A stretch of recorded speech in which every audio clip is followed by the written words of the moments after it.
Greetings, travelers.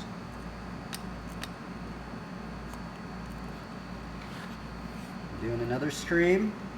I think these streams, what's kind of nice about doing the streams is they kind of like motivate you to keep going, right?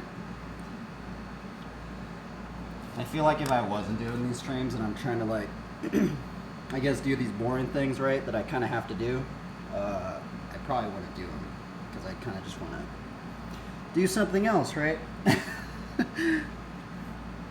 At times it's like that anyway. Okay, so what are we doing? We are going to do some more. I still don't have a comfortable, I'm still not confident with my knee range of motion. I'm still able to walk and stuff. It hasn't gotten worse, so that's good. But it's still, I think I just lost some range of motion because my knee got a little swollen, so I think that's all it really is, honestly. But still, it trips me out because I had kind of like a major injury on this knee, so anything that impinges, I mean, if it was this knee, I wouldn't really care, but it was this knee that I got it hurt, previously, so and I already had to go through this arduous rehabilitation thing for it, and then strengthening and all this other stuff, so so that's what we're doing today. We're also going to be doing some drawing, to kind of, because I can't fully ride my bike, so I can ride my bike, it's just I basically can't do anything on it. We might test some stuff out, see what things I could do. Thinking I'm feeling a little bit more confident, but I don't know. We're going to do some drawing as well. And we're also, most importantly, we're going to get into God's Word. And we're going to learn more of the mysteries of God. Right? Kind of help the mind, I guess, for me personally. That's what we're going to do. So if you don't want to listen to this Bible study devotional, probably skip the next 20 to 40 minutes maybe.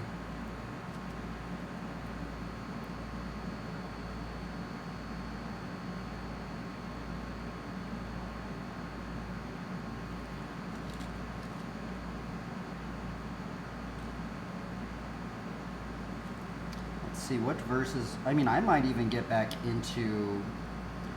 go even deeper into the verses of anxiety and stuff, right? Because especially in a situation where you almost just can't help but be anxious, right?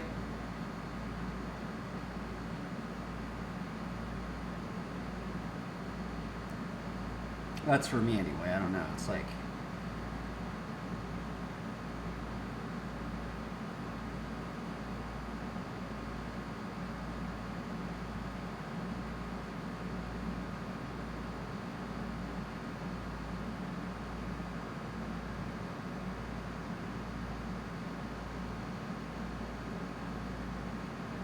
trying to see what's a verse. There's so many commentaries. I could even go into the same verses and then look up even deeper lore of commentaries as well.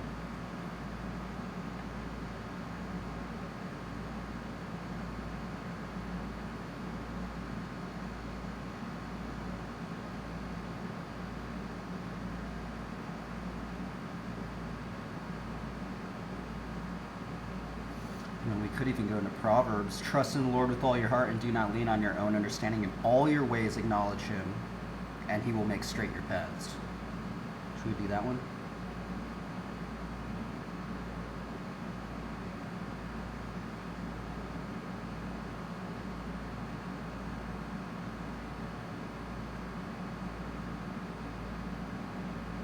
Okay, we could do Proverbs 12:25. Anxiety in a man's heart weighs him down, but a good word makes him glad. Let's do that one. Proverbs 12:25 commentary.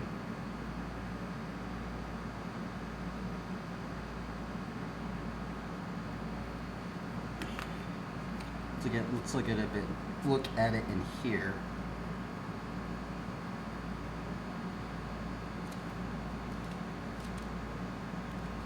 Man, I don't even have this one underlined. Anxiety in a man's heart weighs him down, but a good word makes him glad.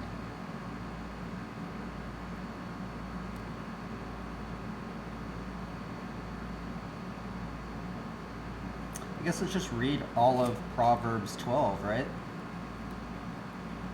Whoever loves discipline loves knowledge, but he who hates reproof is stupid. A good man obtains favor from the Lord, but a man of evil devices he condemns. No one is established by wickedness, but the root of the righteous will never be moved. An excellent wife is the crown of her husband, but she who brings shame is like rottenness in his bones. The thoughts of the righteous are just, the counsels of the wicked are deceitful. Deceitful, huh? The words of the wicked lie in wait for blood, but the mouth of the upright delivers them. The wicked are overthrown and are no more, but the house of the righteous will stand. A man is commended according to his good sense, but one of twisted mind is despised. Better to be lowly and have a servant than to play the great man and lack bread. Whoever is righteous has regard for the life of his beast, but the mercy of the wicked is cruel. Remember to take care of your animals. That's what that one reminds me. Whoever works his land will have plenty of bread, but he who follows worthless pursuits lacks sense. Whoever is wicked covets the spoil of evildoers, but the root of the righteous bears fruit.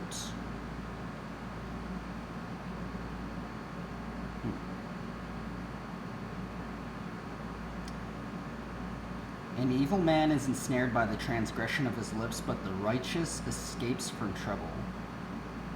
From the fruit of his mouth a man is satisfied with good, and the work of a man's hands comes back to him. The way of a fool is right in his own eyes, but a wise man listens to advice. The vexation of a fool is known at once, but the prudent ignores an insult. What does vexation mean? Let's look up that word. Is that just like pondering or something? Vexation definition.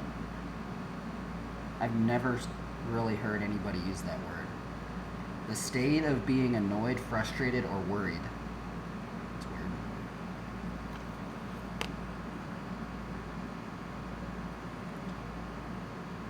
I mean, are we called to be prudent? Because it says, but the prudent ignores an insult. Are we to ignore insults? Is that what we should be doing?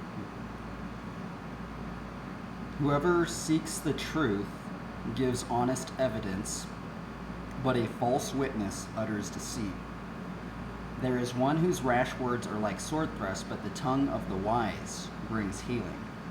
See, we've covered that one like 20 times on the stream.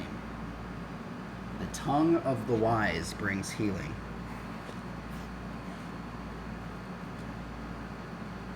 Truthful lips endure forever, but a lying tongue is but for a moment.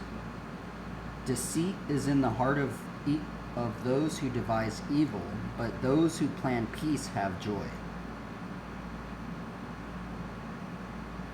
A lot of things about deception, right? Deceit. No ill befalls the righteous, but the wicked are filled with trouble.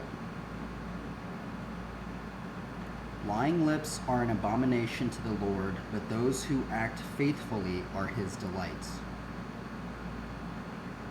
A prudent man conceals knowledge, but the heart of fools proclaims folly.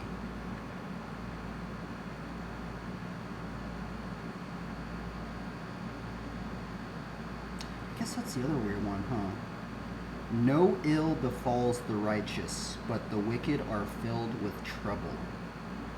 What does that one mean? I mean, is that for everybody, or is that, I don't know, that's very interesting, huh?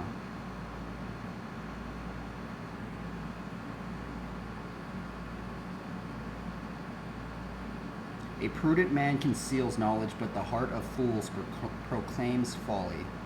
The hand of the diligent will rule, but the slothful will be put to forced labor. Anxiety in a man's heart weighs him down, but a good word makes him glad. One who is righteous is a guide to his neighbor, but the way of the wicked leads them astray. Whoever is slothful will not roast his game, but the diligent man will get precious wealth. In the path of righteousness is life, and in its pathway there is no death.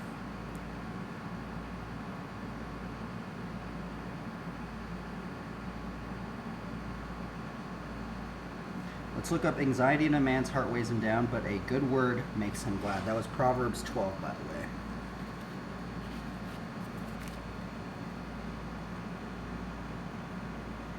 See, I'm wondering about this one right here that I read. No ill befalls the righteous, but the wicked are filled with trouble. I mean, I guess that would be the definition, right? Is what is an ill, right?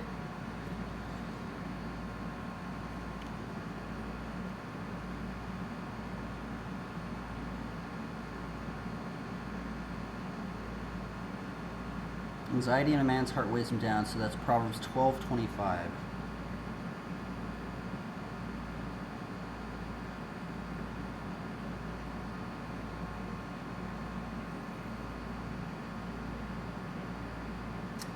Go to this one. This is a different commentary. This is Bible Ref. Actually, Bible Ref has some pretty good points, some good commentaries. Let's see here. Solomon points out in this verse that worry is not a small burden. The cares of this world can weigh heavily on the heart and cause a person to despair or feel depressed. However, a kind word, a word of encouragement, can lift his drooping spirit and cheer him up. This echoes the sentiments of Proverbs 12:18, which spoke about the healing or hurting power of words. Other proverbs also note the importance of carefully choosing and applying our words. Jesus warned against anxiety. He said, "Therefore, do not be anxious, saying, 'What shall we eat?' or 'What shall we drink?' or 'What shall we wear?'" He offered words of encouragement by saying, "But seek first the kingdom of God and his righteousness, and all these things will be added to you." Matthew 6:33. The Apostle Paul too warned against anxiety and told his readers to pray about everything with thanksgiving. Okay, that's another thing that I always end up I don't know if it's just me, but I always forget about that Thanksgiving part, right? Especially like if you're in a position where like something bad's happening, you're like all these I guess sometimes it seems like bad things are happening to you, right? But who knows? Maybe what if that stuff that was bad was to be somehow used for, some sort of something in God's will in some degree. I don't know, something like that, right? And sometimes when you're in those positions where bad things are happening, or you think bad things are happening, sometimes it's hard to give thanksgiving, right? But it's told to us in the chapter that we actually did yesterday of Philippians 4:6. And I think that's something I have to remember too. Is always trying to learn to be thankful, right? Because it says in any situation, right? Of everything. To pray about everything with thanksgiving. So it's almost like in anything we should also be trying to look for the thanks, right? It's a hard thing to do if you think about it. And I always end up forgetting that. And it's something I have to start putting that more in my mind. He promised that anxiety would cease and God's peace would guard the heart and mind. Philippians 4:7. Furthermore, the Holy Spirit has come alongside believers to encourage us in our walk with the Lord. Jesus called him the helper who would be with us forever. John 14:16. When we are tempted to worry, the helper brings scriptures to mind the assurance of God's presence and provision.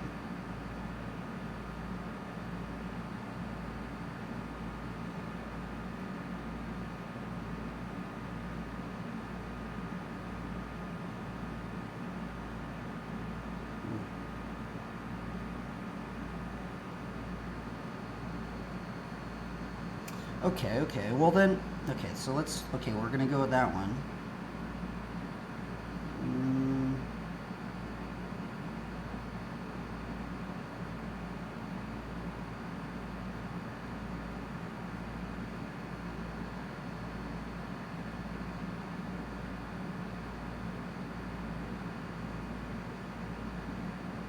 Okay, so here's the other thing. So this one is the ESV version. This is a Gideon's Bible, by the way.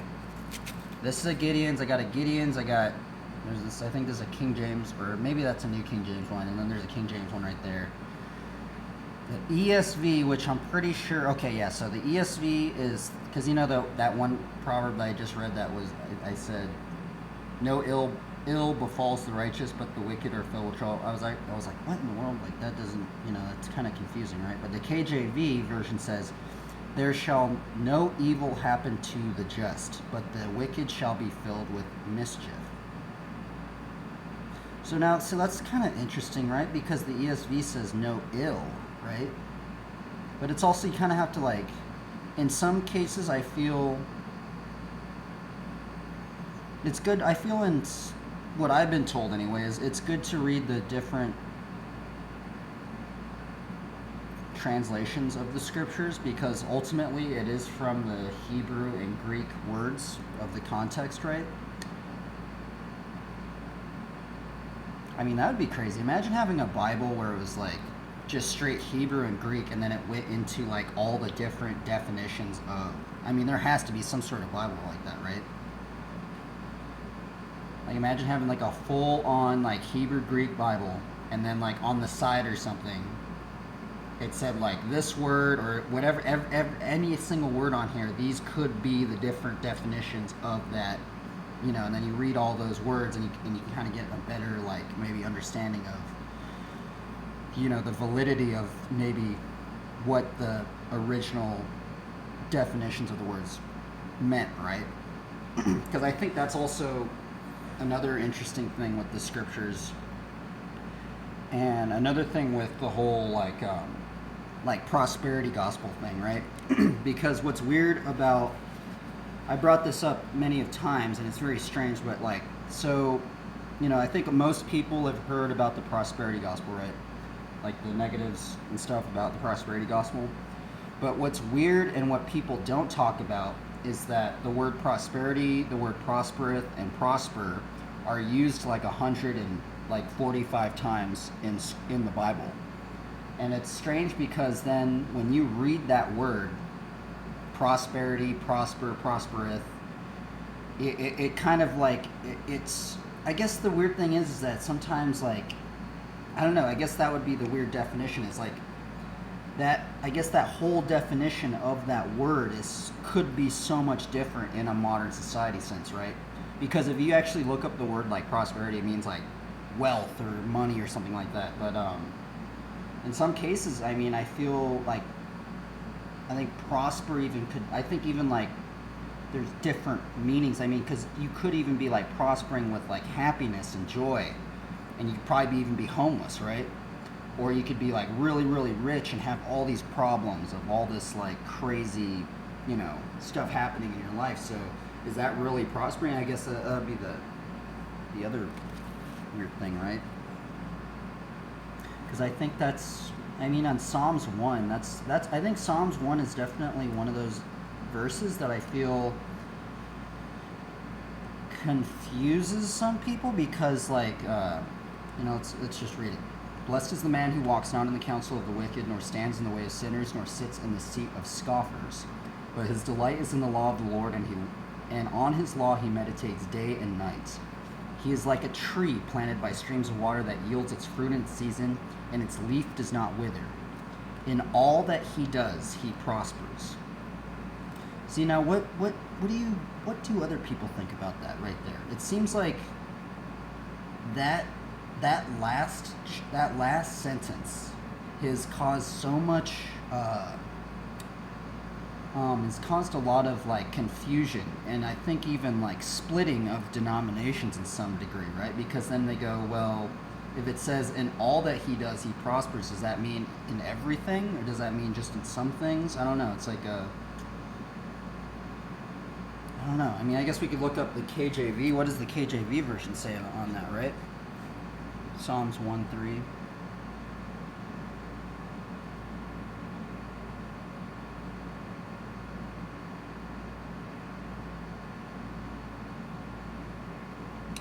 Okay, let's see here. Okay, so the NIV says that person is like a tree planted by streams of water, which is another reason why I like Trents, right? Trents and Ents and stuff like that, which yields its fruit in its season, and whose leaf does not wither. Whatever they do prospers. Okay, so this is the KJV. And he shall be like a tree planted by the rivers of water that bringeth forth his fruit in his season. His leaf also shall not wither, and whatsoever he doeth shall prosper.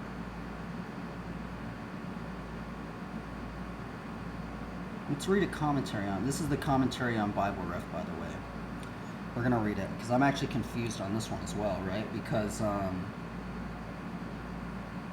can there be situations where, like, you are trying to, you are trying to not walk in the counsel of the wicked, nor stand in the way of sinners, nor sit in the seat of scoffers, and you also meditate day and night on the law of the Lord?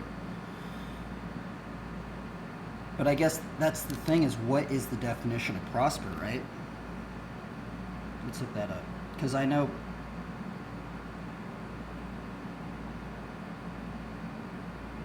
Okay, so this is the Oxford Dictionary of the word prosper. Succeed in material terms, be financially successful. I think that's actually probably another reason why the prosperity gospel has this. It's probably because of dictionaries, right?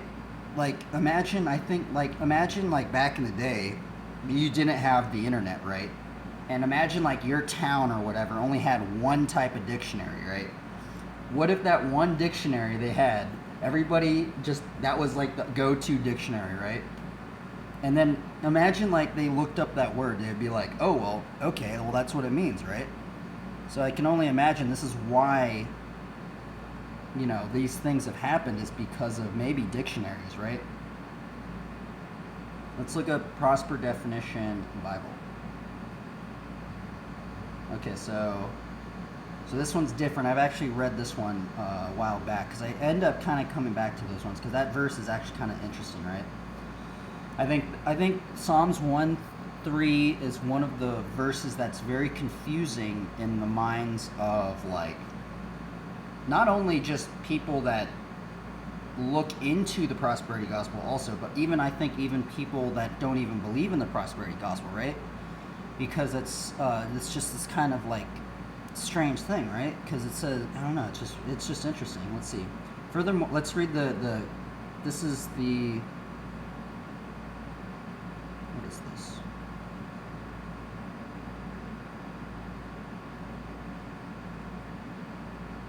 Let's look up the Hebrew meaning of, okay, let's see. This Hebrew definition of prosper is Teshaliot.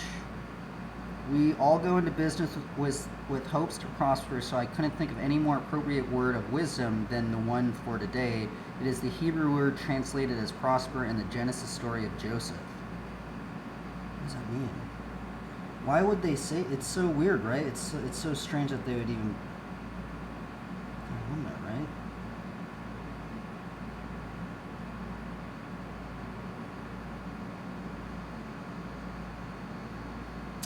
Okay, the word is Teshalak.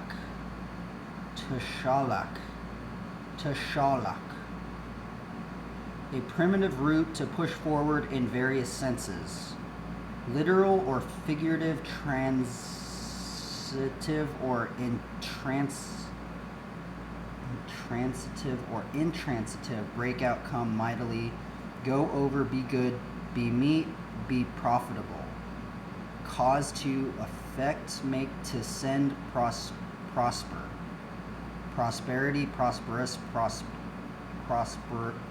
prosperously. Huh. Well, that's strange, right? It's so weird. If that's the Hebrew definition of that word, I mean, that's so weird, right? I mean, I wonder what, like, other, like, because I know a lot of people talk about the prosperity gospel, right? But then it's like also like what do other people just think of Psalms 1:3, right? It's kind of an interesting one, right? Because then we looked into the Hebrew word of this word. I mean, I guess this is universalcargo.com. I don't know who this is, so this could even be a mistranslation as well, so I don't really know, right? I guess you kind of have to like dig in and find the meanings, right? Okay, let's look at what it says at the bottom. I know reading definitions can feel like a jumble of words by the end, especially definitions of words as versatile as tashalik, at least not in talking grammar. Sometimes we skip over the part of definition that describes the senses of a word. Of senses a word can be used in. While I think it is significant that prospering tashalik describes can be literal or figurative, what interests me here is that the word can be transitive or intransitive. What did I say about grammar? Using a word, specifically a verb, in the transitive sense, the subject of the sentence acts directly upon object of the sentence. Directly upon the object of the sentence. Okay, so I guess if we look into this one, right, it says, let's just read Psalms 1 again. Blessed is the man who walks not in the counsel of the wicked, nor stands in the way of sinners, nor sits in the seat of scoffers, but his delight is in the law of the Lord, and on his law he meditates day and night. He is like a tree. Okay, so this is the verse that I think a lot of people get confused, right? I get confused. But right here, it's like we have to look at the first sentences of this before it says that, right? He is like a tree planted by streams of water that yields its fruit in its season, and its leaf does not wither. I think that is just such a big one right there, right? Because almost like it's almost bringing this whole like naturalistic sense of it all, right? I don't know,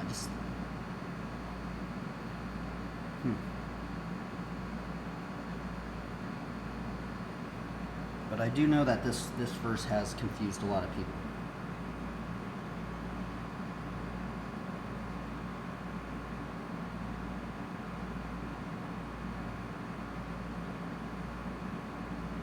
Oh well, I'm just going to see it. To me, how I'm going to take this verse, I'm just going to take this verse as being like a tree. You know, a tree that's well watered, you know, and also says its leaf does not wither, right? So we're supposed to be like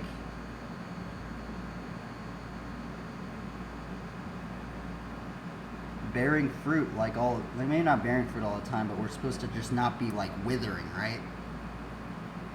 We're supposed to like keep going and going and going and going, right? I think that's what, I mean, I feel like,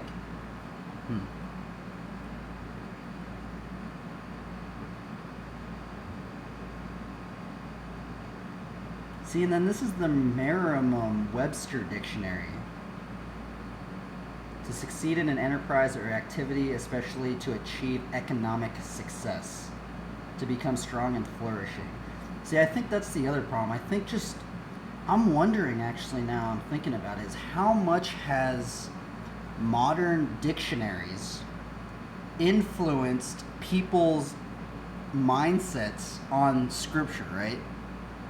Like, I wonder, like, I mean, that's just the whole bizarre thing, right? Because it's, especially in the time where you didn't have the internet, man. I can only imagine, like, how, you know. But now, here's the, I mean, I guess that's the interesting part, right? Okay, so I guess the Greek word, furthermore, in the text, the word prosper in the Greek, which I think Psalms was written in Hebrew, right? Literally means to help on the road or succeed in reaching. It is very clear from the definition that prosperity is more than money and the accumulation of wealth, but rather an ongoing state of success that touches every area of our lives.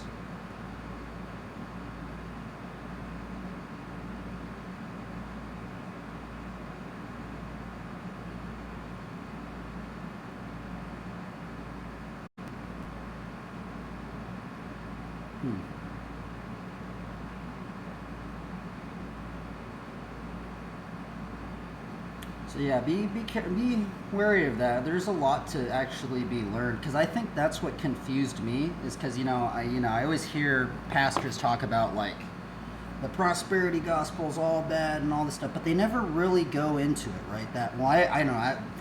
They always just kind of like bring it up a little bit, but I feel like they never go into, okay, what verses caused this? What, was there any confusion? Is what the definitions of the words? What, I guess you could. I bet if you go prosperity gospel YouTube, I bet there'd be, hundreds of videos on it. But in the some of the sermons that I've listened to, I feel like they haven't really like gotten into, because there's a lot of other scriptures that bring up the word prosper, prosperous, prosperity, just that word, and it always kind of like confuses every time I actually see that word now, that word in particular, any word of prosperity, any of those words, I always get a little confused. I'm always like, like that's, I don't really, sometimes I don't know what to think on it. Oh, my bad, everybody.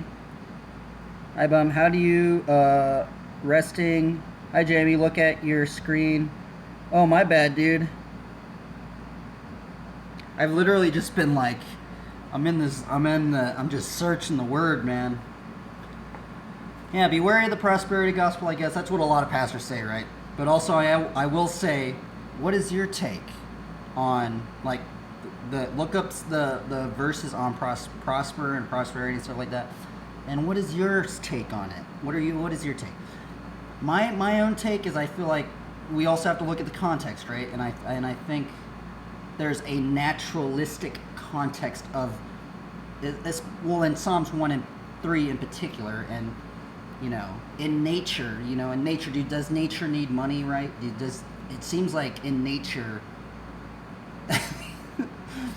what is considered prospering in nature, right, is just being healthy, just being vitalist, having fortitude, having like, just strength at times, right? I don't know. I don't know. But we're humans though, so I'm confused now. I don't even know. But we're going to end it right there. I guess there's a lot to go into. I don't know how I went into anxiety and then I somehow got into that. I don't know. We're going to do a card reading now.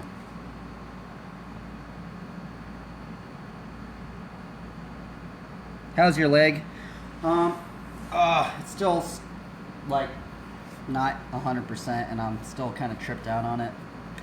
I'm not going to lie, like the scriptures do say I'm not supposed to be in any anxiety, right?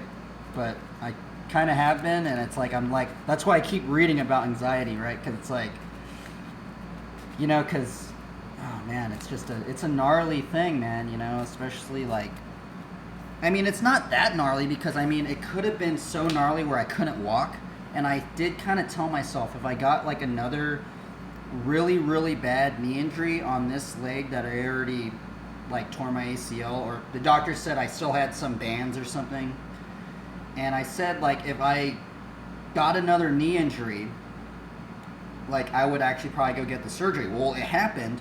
But the thing is that like I can still walk, because I thought it was going to happen like the very first time, because the very first time it happened, I like 180'd the spine, I put my foot out, and just like I don't know, something happened, and yeah, and then I had to go to the emergency room and all this stuff, and my knee swelled up like this, bro, and I literally couldn't walk for like two or 3 months or something like that. I literally couldn't even bend my leg. It was gnarly, dude. Like it was so gnarly. I couldn't even bend it like that much when it happened. And I kind of told myself that if I had another knee injury, I was going to get the ACL surgery, right? Well, then I got I got hurt the other day, and but then I could still walk and stuff. I'm like, what in the world? Like, is it like, what is it? Is it bad? Is it like not good? I don't know. Like, it's just like, I don't know. But so now I guess I didn't say I was going to get the surgery if it got hurt, but if it was like a really, really bad one, which I thought it would be, right? Because then I'd have to go get another MRI, and they'd be like, okay, yeah, you totally ruptured your ACL. Like, you have no more anything on your knee, right? But then it's also like I can still walk. I'm stretching it out. I don't know, it's weird. So I'm like, and it's like that whole thing of like, potentially not being able to ride because of injury and the surgery and just it maybe just altering. Like, how could you not be anxious on that, right? It's like that. It's like I keep having to read this stuff about anxiety and stuff, so kind of gnarly, right? But I mean, the scriptures say I'm supposed to not be anxious about anything, so we're just going to go with it, right? It's harsh, though, man. Let's see here. It could mean having life to the full, like Jesus came to give. Oh, yeah, in abundance. Very true. Oh, yeah. But I mean, here's the other thing: is I have like now some people haven't really. They kind of keep it on the DL. But I have heard some pros, I'm not going to say who, some pro BMX riders, they actually never got ACL surgery. I overheard a couple, so, and they're still riding, I'm not going to name them out, but it looks like they're going for it still, so. Oh, man. So, I don't know, dude.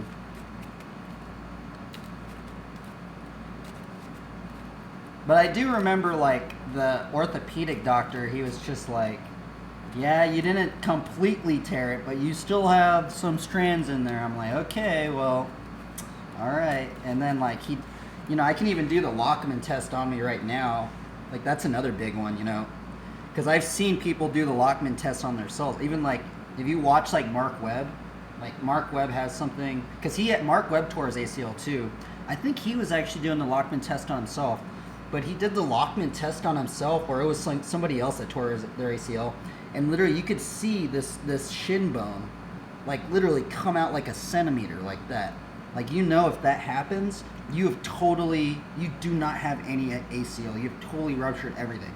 But the thing is, I'm doing it, man, and it's like, dude, I can't even move it, bro. It's like, and then it was weird because then I talked to some other people, and they're like, man, a lot of people, they just want you to get the ACL surgery when you may not even need it. So I don't know. I just get so many conflicting people telling me things. Some people go, oh, well, you don't need it. Just strengthen it up. I don't know, man. So yeah. Just try not to be in anxiety. Sometimes I just overthink all this stuff, but knee injuries are definitely like gnarly, right? So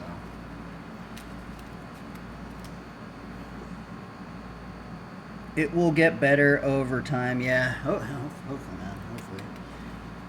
I mean, even like that first time it got hurt, I literally didn't think I was ever gonna be able to like ride again. And then like, that's actually another reason why I got into flatland. Is because I thought it'd be easier on the knees, right? Because I'm not like airing out like 20 feet up in the air, right? But yeah, the other day, man. I mean, I'll show you the other day what happened. I guess I'll do the card reading first. But yeah, I tried to like hop over my bars, right? I don't know what trick it is. It's like when you hop over the bars, then you do like the little reverse thing. Well, I hopped over the bars and my foot got caught because I don't have the flatland bars. You know how the flatland bars have like the crossbar, the inner one? That's probably that's probably a sign. You get some good flatland bars, man, because that's probably why they use them. So you don't get tangled up in the bar. And since my bars are so high, I had to jump even higher, right? And my foot got caught on my bar and it like pushed my foot out like that.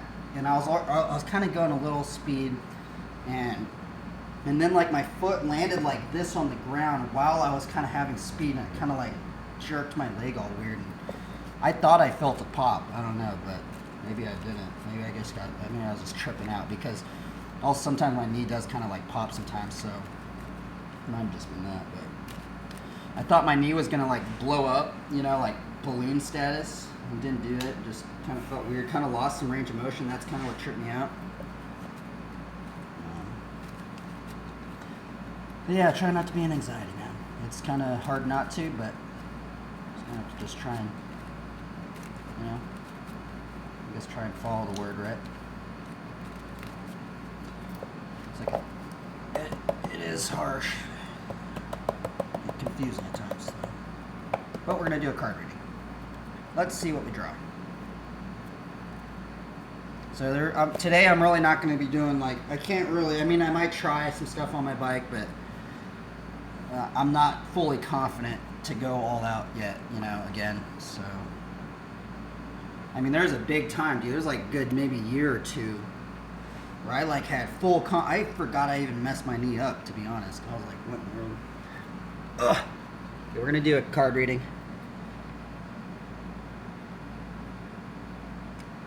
You shouldn't listen to the street expert. Okay, first card. Avison, Angel of Hope. If there's anything, I need some hope right now.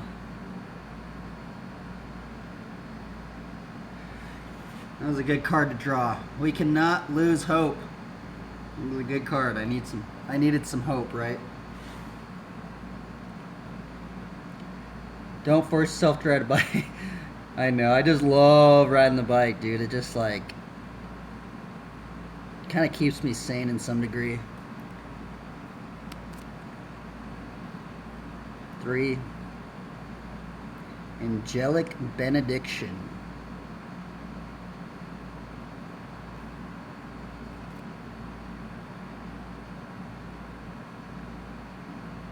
Pegasus. You know what, actually? Here, I'll be right back.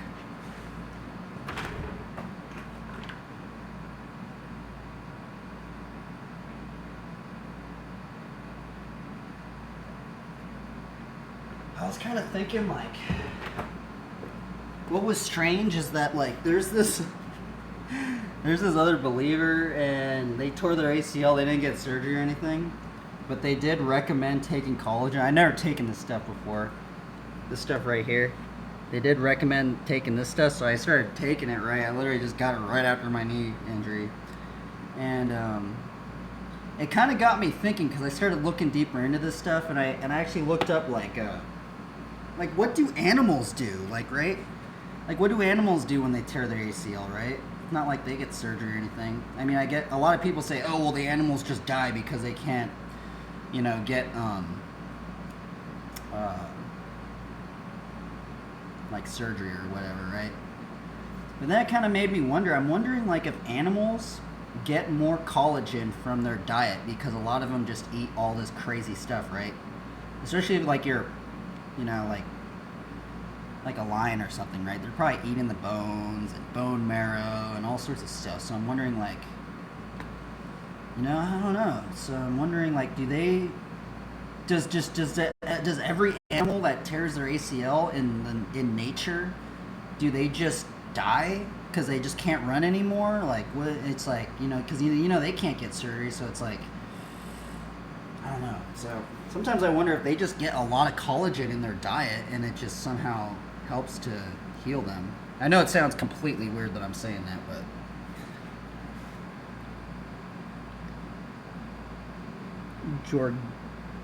Joraga Tree Speaker. You told me about. I know, dude. I've been like looking up all sorts of stuff on collagen. There's actually a lot of stuff I never even knew what it was. Honestly, I should have been taking it when I first hurt my knee, but it was weird because then I know this sounds completely bizarre too, but like I was looking at the bottle too. And what was strange is that on this daily value not established, I know I'm going to sound crazy, but like, okay, so right here where it says, right where my finger is,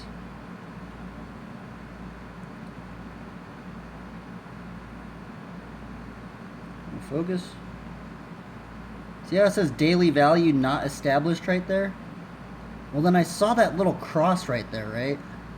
Right on the daily. Look at the daily word, and there's a little cross. I just thought that was really weird. I was like, I know it doesn't, like, it probably doesn't mean anything, but I don't know, man. Anything that gives me a little hope. And it was just weird because this other believer said that I should be taking that stuff, so I don't know. I was like, well, I guess I'm gonna try it out, right? and I was like looking at the ingredients and stuff, and I saw that little cross or something. I'm like, huh? I know it's sounds completely bizarre. It doesn't mean anything. It's probably nothing at all, but it did give me a little hope, a little snippet of like, huh, maybe it might help me. I'm stopping with coffee. I will get, oh, for sure. Christian daily vlog. Oh my goodness. I mean, that's the other thing. They don't say how much you're supposed to take, right? It says daily value not established. I mean, I wonder, like, because you can only imagine sometimes I think about the animals, man. It's not like they have an established thing. They kind of just eat as much as they can, right? 1, 2, 3, 4, 5. Okay, number 7. Samite blessing.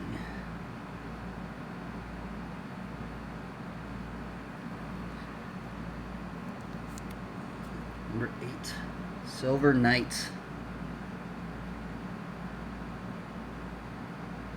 I like the art on that one.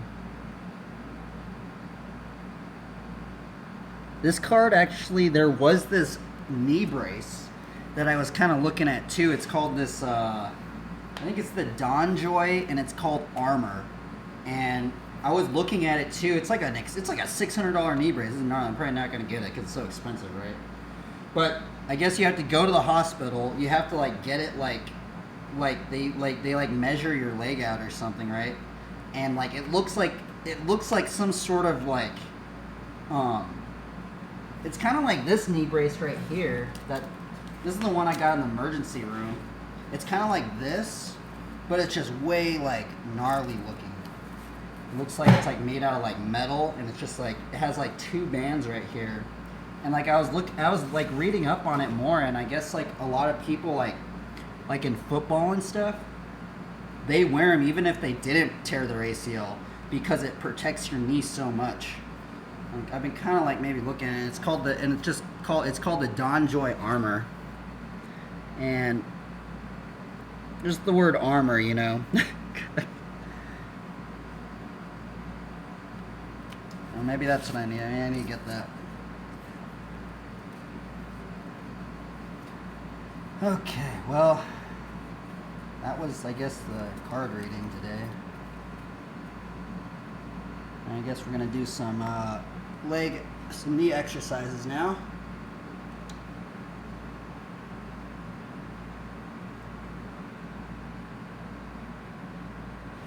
So we're going to do some knee slides.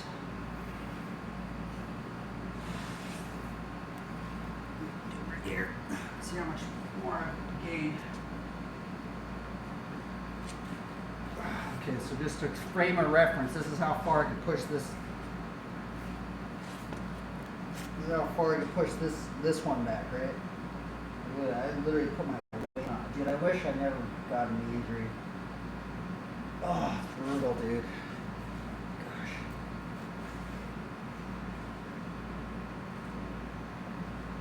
Oh, it definitely feels better today. Because look, I think I'm doing it more today than, definitely. I think today I'm definitely pushing it more than I was, but that's basically my max range right there. Now, look at this knee.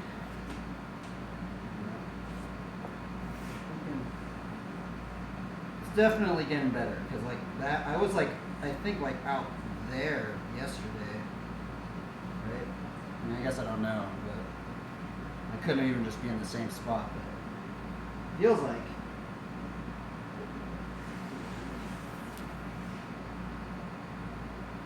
And also it feels like when I extend my leg out fully, like it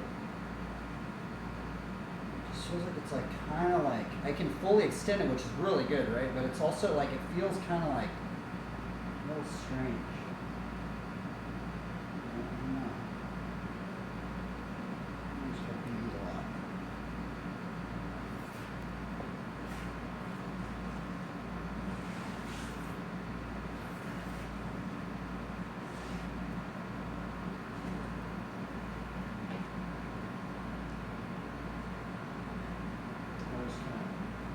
Chill out, just kind of move around. I don't want to do this stuff, but I'm going to have to. At least it's not as bad as it was earlier. When it first happened, it was so gnarly, dude. Like my knee was like, I couldn't even walk for like 2 months or something. We can still ride. Kinda, right?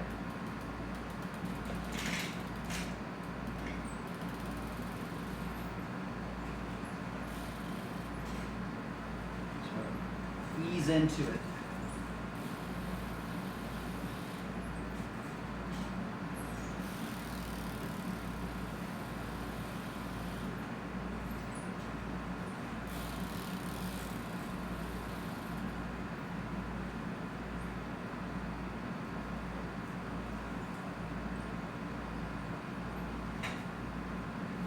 So yeah, what ended up happening, these darn bars, man, they hurt me. So I was doing this trick where I hop from these over my bars onto the pegs, right? I've done it like 100 times, I bet. Well, what ended up happening is I jumped over my bars and my foot got caught right here. Boom. My like foot either got caught underneath here or something, and like it forced my leg to like get all weird, and I got all tangled up in here. And then like I don't know, I like I landed my foot all weird because it got tangled up. And this is probably a reason why flatlanders run those bars that are like, you know, if you look at a lot of flatlanders, they run bars that are all like, you know, they don't have, it's not like this tall crossbar thing. I was actually looking at Matt Hoffman too. Matt Hoffman runs those like, they literally look like flatland bars. Man, the bars have actually messed me up a lot, dude. Having this tall crossbar, this is 2 injuries I've gotten from it too, because I cracked my head open from this crossbar. I have a scar, I don't know if you can see, but I have a scar on my forehead, and I hit my head. I jumped the spine when I was like 12 years old.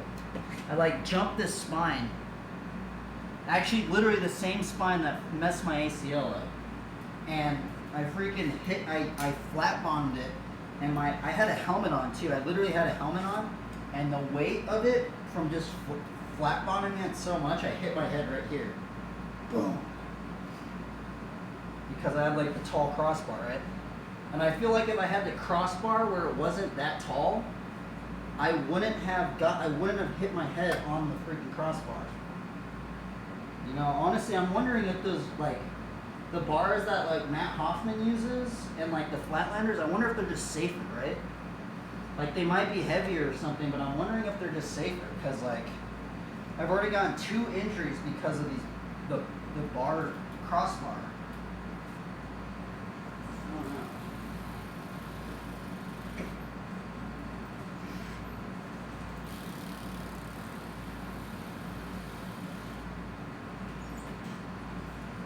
I don't really get hurt too much too either, so it's like I've only had to go to the hospital like maybe like 7 times. I'm just gonna do this, I guess. Just chill out. I mean, maybe what I should do, maybe I should wear my brace. I guess that's the other thing I could do. I'm gonna do these.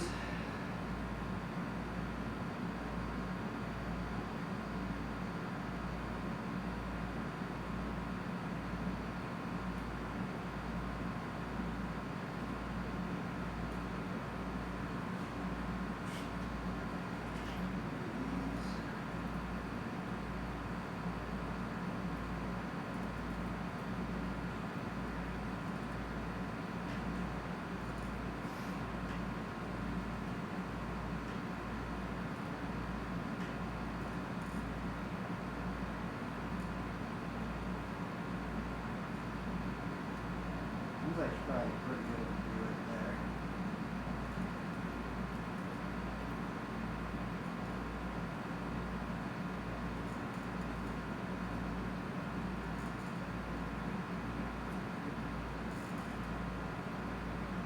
I feel like it's getting better.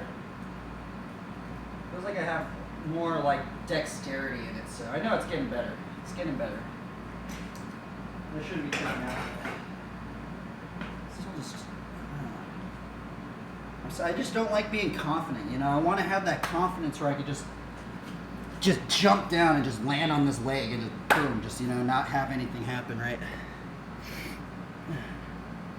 I think I'll get some serotonin tablets to sleep better. It's hard for me to fall asleep. It's hard for you to fall asleep. Maybe you should just work out more, man. That might be it. You might just need to like exert more energy, right? That I've heard, like keeping a cooler room, making sure that you have like the blackout windows, right? Because sometimes the light and stuff. What else do these? Ooh. More knee slides.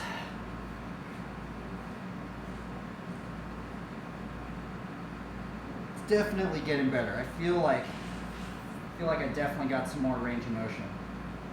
Yeah, I think the swelling's kind of going down too, because I'm starting to like see this right now. But it is still a little swollen. I could see like a centimeter of swollenness.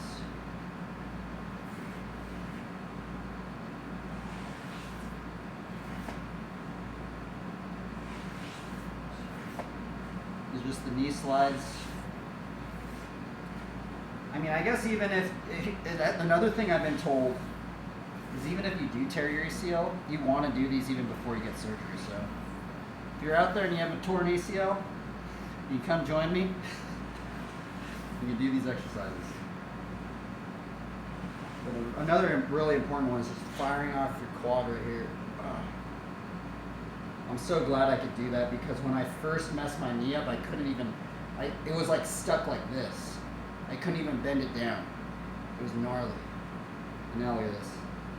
I mean, not my second injury, not the one that just happened the other day.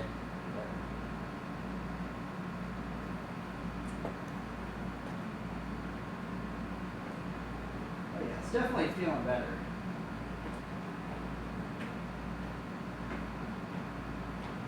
So I'll just keep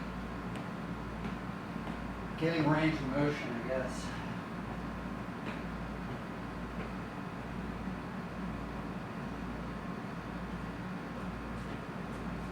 So it's definitely, let's see that one. So I can feel it a little bit right there, right? See, I shouldn't even be able to do that right now. If I had a completely torn ACL, I feel like I shouldn't even be able to do that.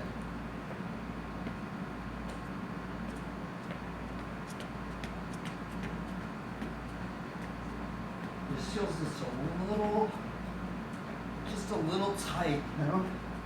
Like a little weak. I think it's just because I'm overextending it or something.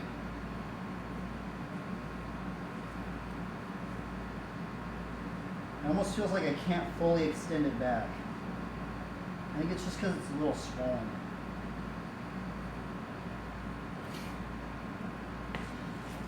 Just doing boring stuff today. I don't have BMX, so it doesn't help me.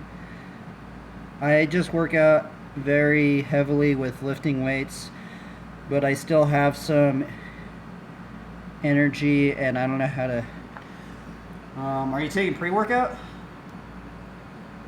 You know, so I did watch this one guy.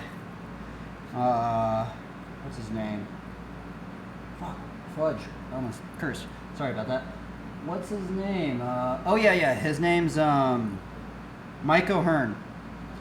I think that dude gets a lot of hate, but I was like, I used to like look up stuff like on Arnold Schwarzenegger, right? For some reason that guy popped up. Watched the video, and what Mike O'Hearn does is he works out is like right when he wakes up, right? And that's when he takes his pre-workout, right when he wakes up. And I don't really know how much caffeine's in pre-workout, right? I don't really know. But, I mean, I can only imagine also just like drinking coffee and stuff too, like taking any caffeine, right? You probably want to take it earlier in the day. You know, you don't want to be like 2 hours before bed and you're slamming coffee or slamming pre-workout, right? And then just going to go and work out, right? That might, if you're doing that, that might also be causing it.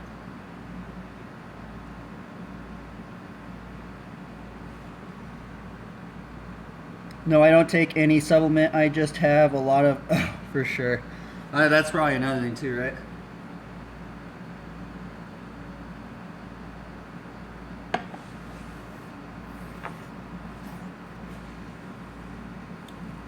I also heard like melatonin or something. I feel like you shouldn't take sleeping aid. I feel like that's something that can definitely like become a habit. But I don't know. Some people, I've heard some people take melatonin or something like that. I've never taken it, but I have heard like some people say, "Oh yeah, I take melatonin to go to sleep."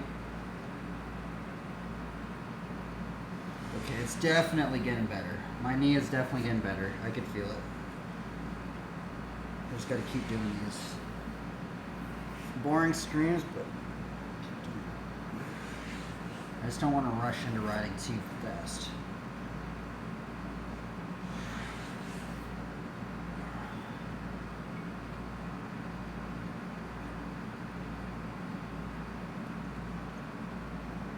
I think my caffeine intake is big because I'm addicted to coffee. Oh.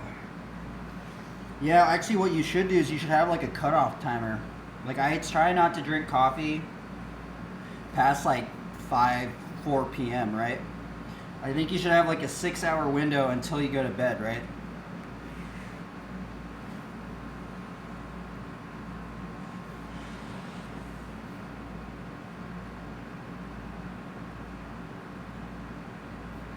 Quad firing exercises.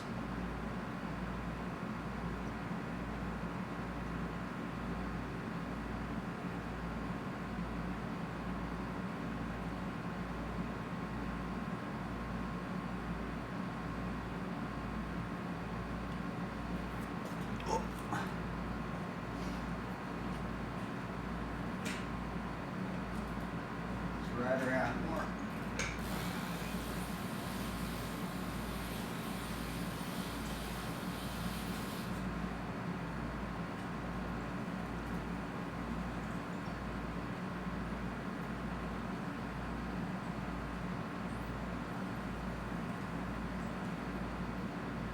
You know what I should do? I don't know if I should just put this knee brace on. I'm just gonna put this knee brace on.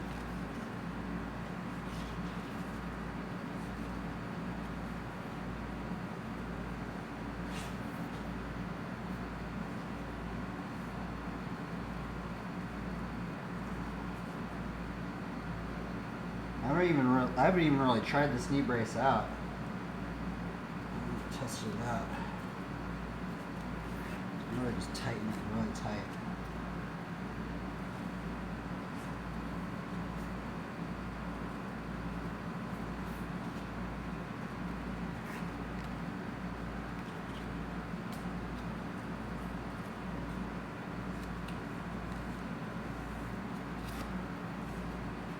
This knee brace is actually really legit though.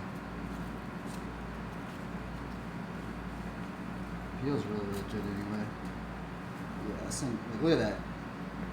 This thing's not even like getting me to. The only thing is like, I feel like maybe I could ride with this knee brace because look, I can't.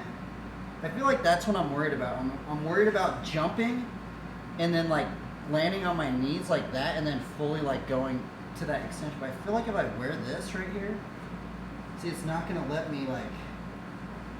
And I can already go past that point. I can go up like right there without the brace, right? So I feel like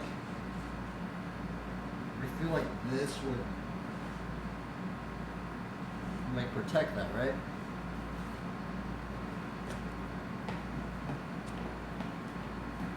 I wonder if I could just ride with this thing on. I feel like maybe that's all I need. Maybe I just need to wear this thing.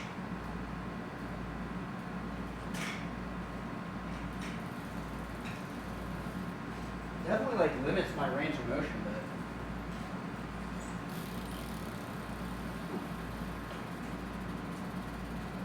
let's try this out.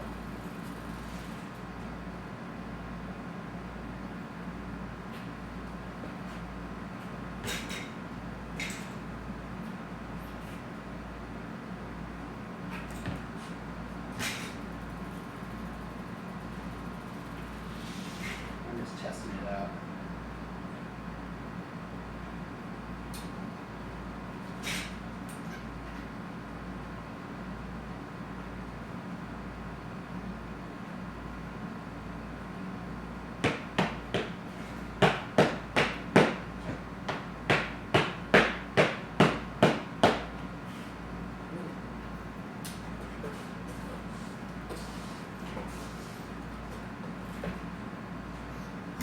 Still do the generator. I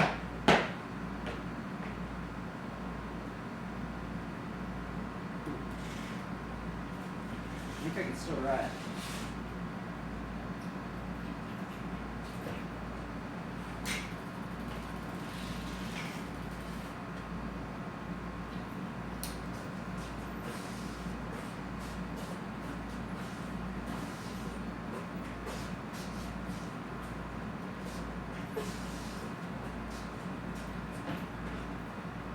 That's actually not that much damage on the knee at all.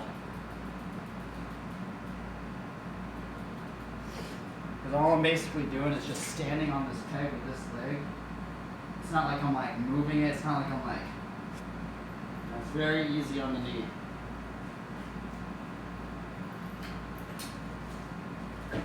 It's like even when I hop off, see how I'm hopping off? I'm landing on this foot instead of this one.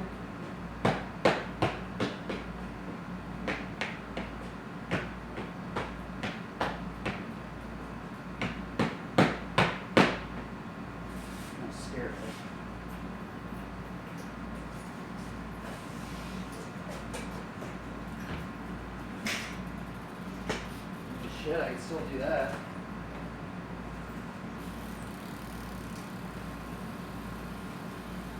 What about a pivot? Now I'm kind of scared about a pivot. Yeah, I don't know about a pivot.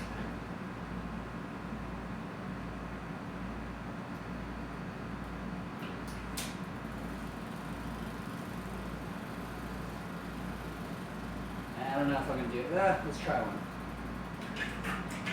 Ooh, nothing. Do the pivot. Alright, I got it. Let's not do that one. Now the pivot might, I don't know about the pivot.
Need to get my confidence back.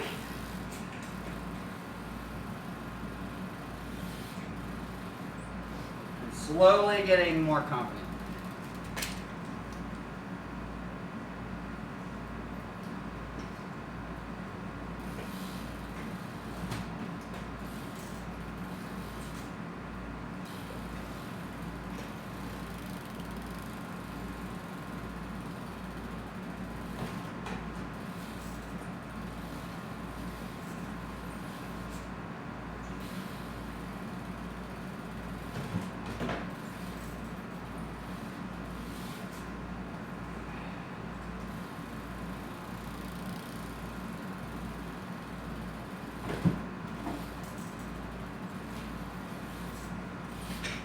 Oh, that's kind of what I'm scared about too, just putting this foot down. Yeah, it's getting better. I feel like all I needed maybe was just to wear this brace. I think that's all I might have needed. Just to wear this brace. But I'm still going to do the exercise just because, like, the thing about this brace is it makes me not have that flexion right, but I want flexion. I don't want to just have it, it's not like I don't want to ever have flexion. I want to get that back. The other thing is I'm going to have to mod this because because this is the normal knee pad that I wear, but it doesn't do that thing like this brace does, right? I was not even having a brace, but I think what I'm going to do is I'm going to cut this out. See, I'm going to cut this out, and I think I'm going to sew it on top of here. Maybe that's what I could do right now.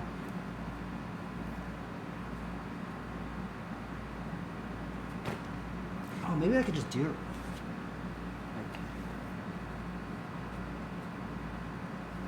Like just cut it out and just sew it right now on that thing. Or the best way to do it would probably be have some sort of Velcro system. Huh.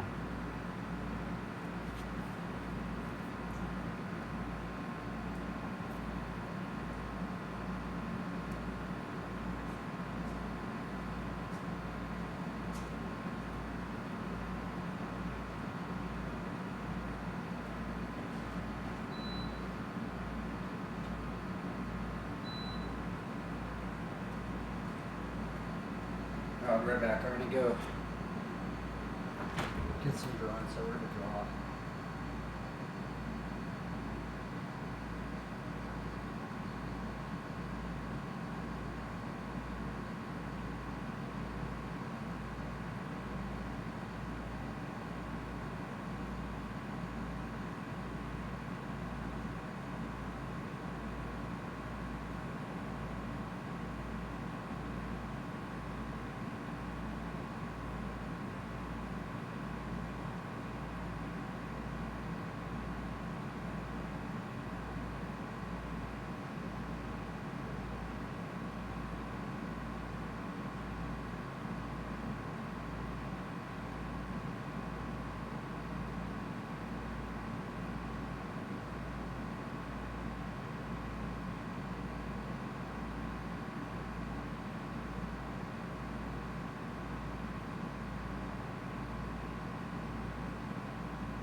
We're going to do some more pieces. Normally I don't do the drawing pieces like that, but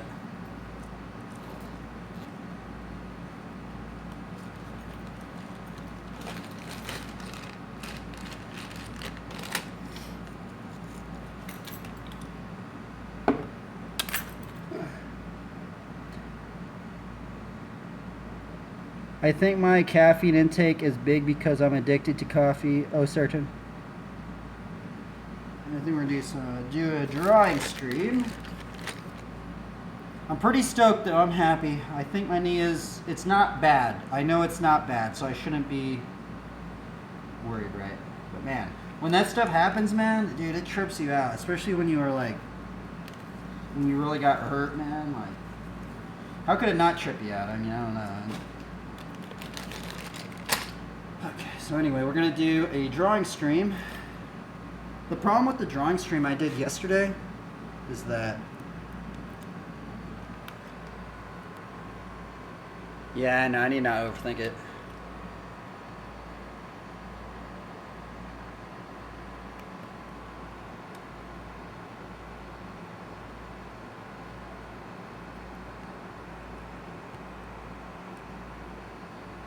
Problem with the drawing stream I did yesterday is I did it and then it wasn't focused. For some reason this camera that I'm using right here, it's some sort of strange phone. Man, here, wait, if I need to get some more paper. I guess no, I guess we could just do it on these two sheets.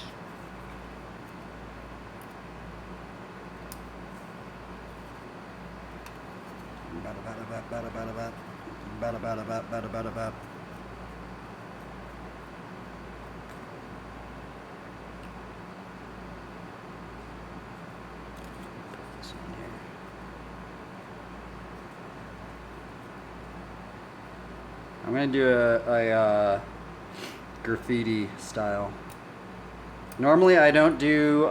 It's kind of weird. It's so funny because I haven't really been drawing how I used to draw. I used to be so into drawing, right? I used to literally draw characters, which I'm probably gonna get eventually back into. But I've been having a lot of fun doing like the old graffiti style I used to do. I used to get into it. I learned it from my friend, a couple of my friends, and it's just a good like warm up. It's just very what's it called? It's very improvative, you know. Once you get a set of letters that you're kind of down with, you know, like I don't know what colors I should use. Maybe I should just use. I kind of want to just do the same colors because I kind of want to show like the differences of variations between the two, right? Because no two are the same, really. Maybe I should do it different colors. Maybe orange and red.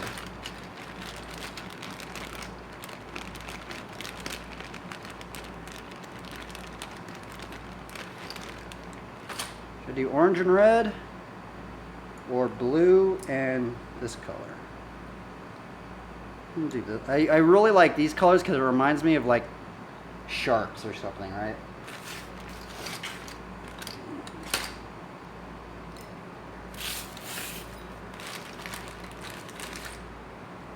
Sharpen this pencil up.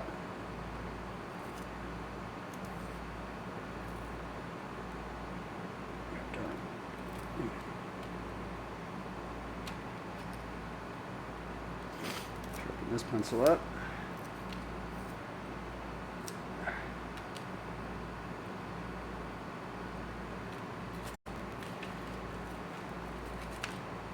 And I want to get it to the point where like it stays in focus, because yesterday I did it and it didn't want to stay in focus for some reason.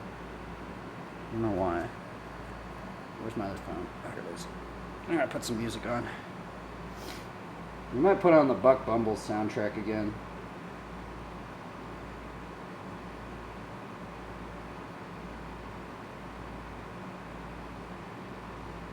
Let's see, what's not on copyright?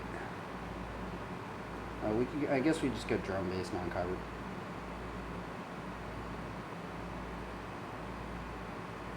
Oh, we could go with that one. That one's actually pretty good. There's some interesting songs in here. Jungle Mix, Liquid Funk.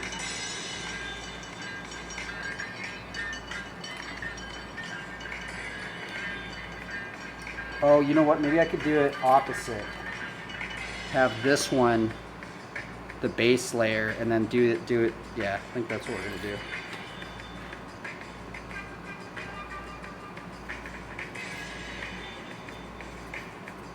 So yeah, this is kind of like an entire improvisation act. And for some reason, I really don't like how it doesn't want to stay focused.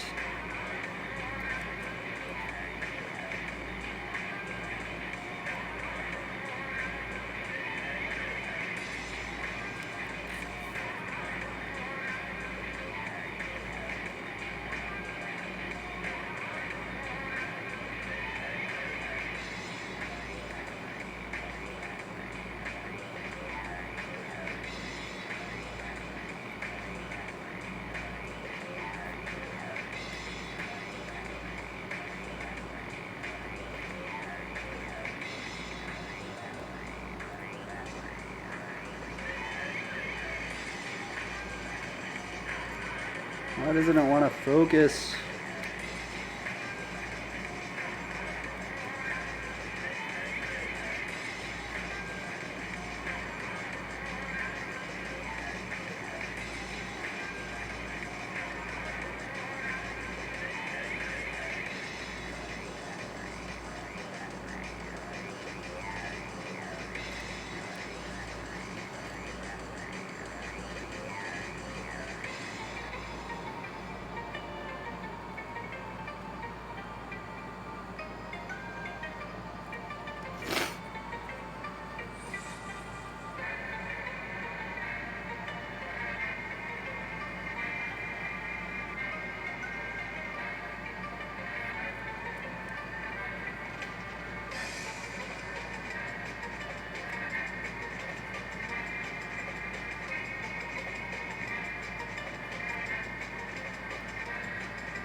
I know. I wish I could get it to stay focused.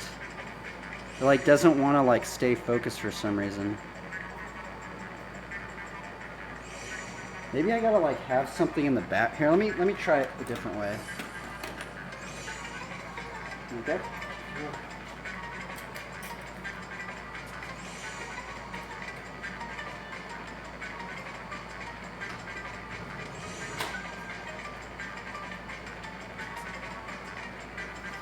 Doing it on stream. Let's try it this way.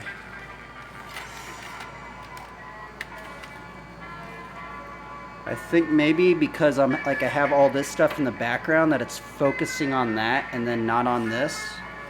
So I'm gonna see what happens if I put it on this table thing, piece of wood.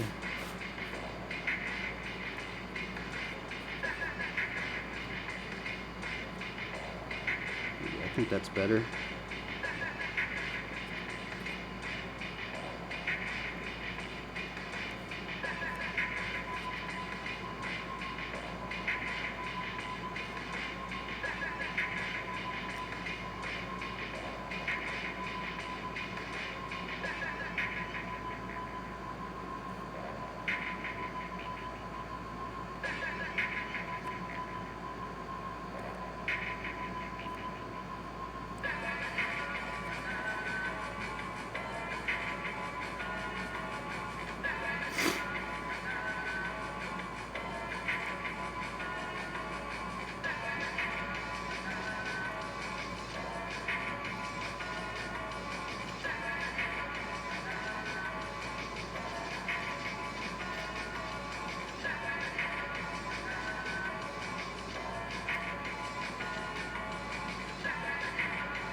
I generally just don't dig them that much, right?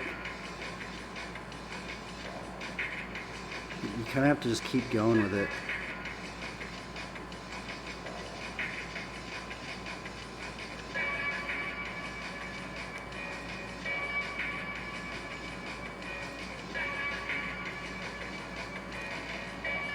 Yeah, I think it's because I have this thing right here.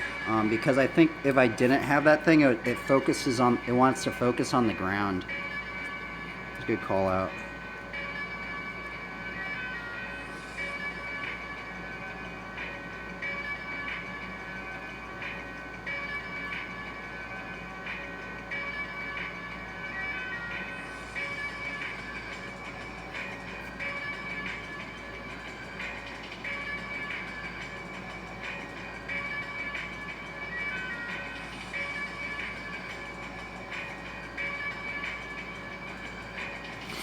I don't like this one at all.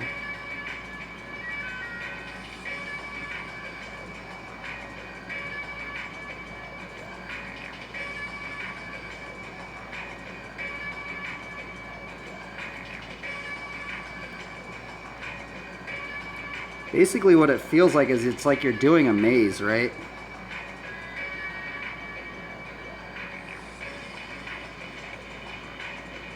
Like, how do you connect all of them together, right? But there are a set of letters I am doing. I will say that, but I won't give them out. But if you can figure out the riddle.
I kind of don't like this area right here. Guess I'll also have to somehow.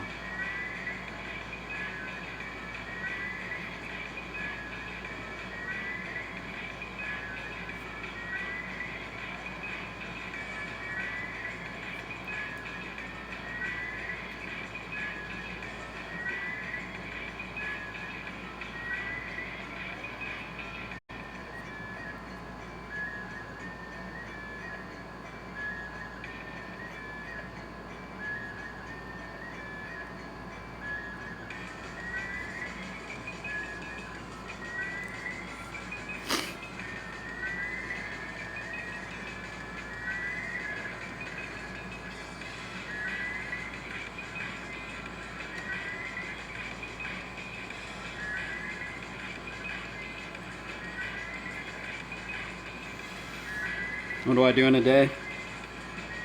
Try and meditate on the laws of the Lord, right? As much as I can. I don't like this area. I feel like there has to be something right here. Like, it's not like congruent, right? I don't know if I can I mean, I guess I could take this tail.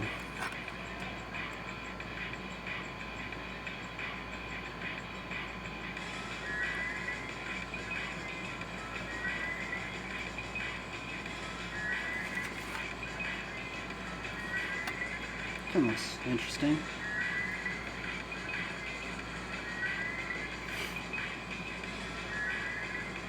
Okay, let's 3D it out now.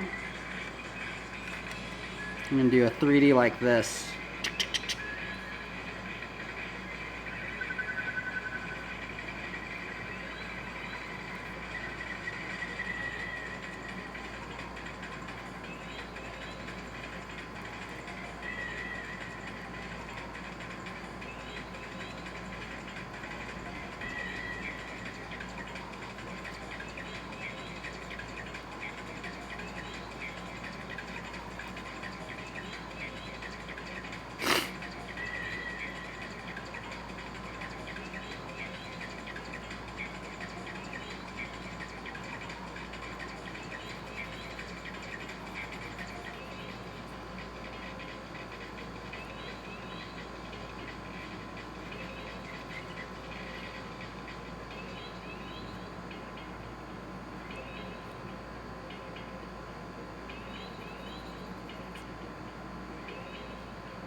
Yeah, these are really fun for me because it's just so like improvisational, right?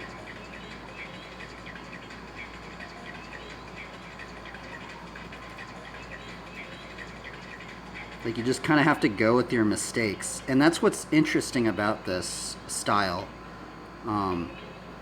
It's not pre-planned, you know. Well, the thing that's pre-planned are the letters, but just the how you design it, right? It's so just, you know, you just spur of the moment, like whatever scribble you go. And that's what I was taught anyway, because if you're doing this, you know, in any other medium, you can't really like go back. Well, you can go back, but it's like, you know, you just got to really just go like improv it, right? And it's cool. You just got to like go with your mistakes. And since it's so fast that it like pushes you to improvise. And even if you mess up, you kind of just have to go with it.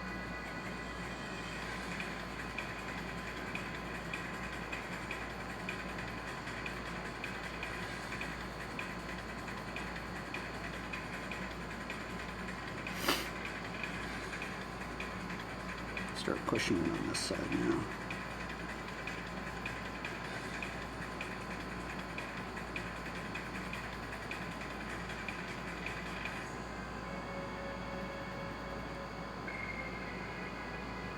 You do awesome art, I wish. Yeah, it just takes practice. I think actually one of the reasons I got into art is because I got hurt on my bike, actually. That's the funny thing, right? Because I like couldn't ride anymore, and then I like just started drawing a lot. Or I was just bored in class.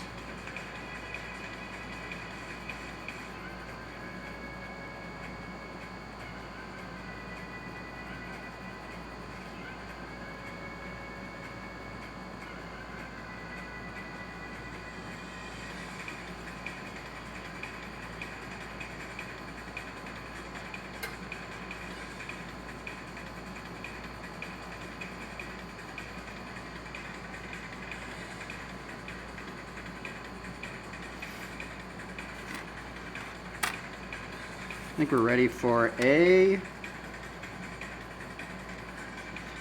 highlight layer. I wonder how long this took, but yeah, see, like if you were doing this like out for real, dude, like, you know, you don't have much time. So it's like, just want to be in and out.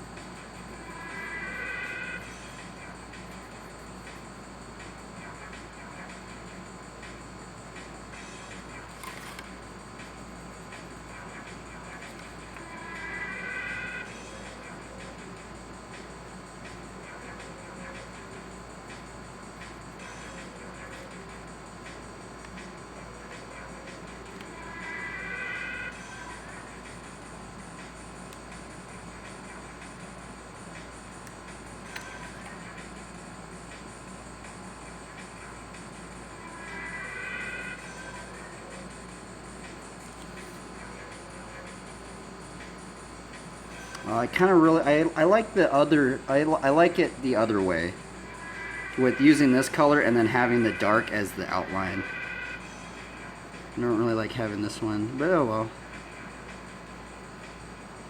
Kind of works.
Alright, let's write a verse down on it.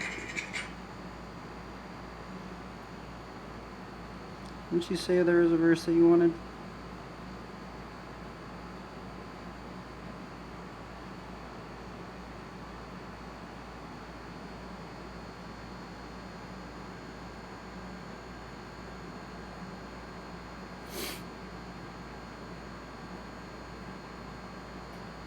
Not by works of righteousness which we have done, but according to his mercy he saved us by the washing of regeneration and renewing of the Holy Ghost.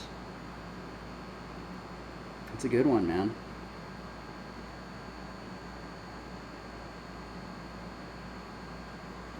I'll try and write that one down on this one.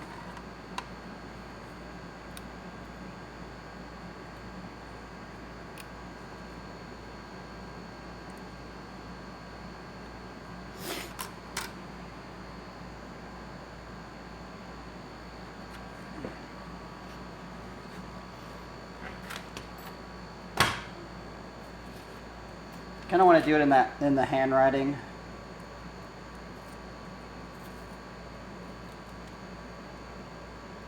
Working on.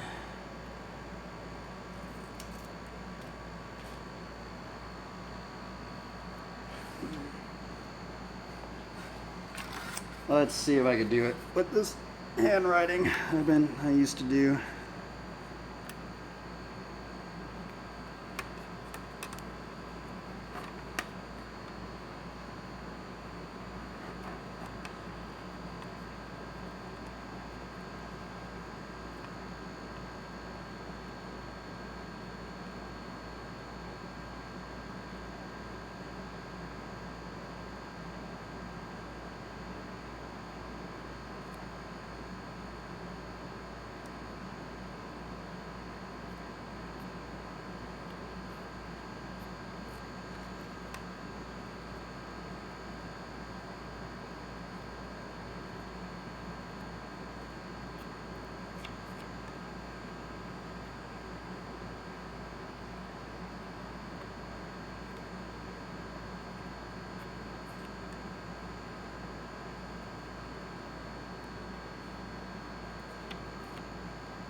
know if I might not even have enough room to write it all.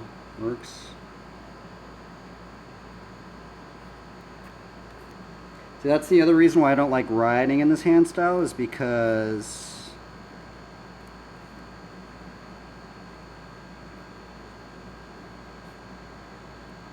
it's hard to gauge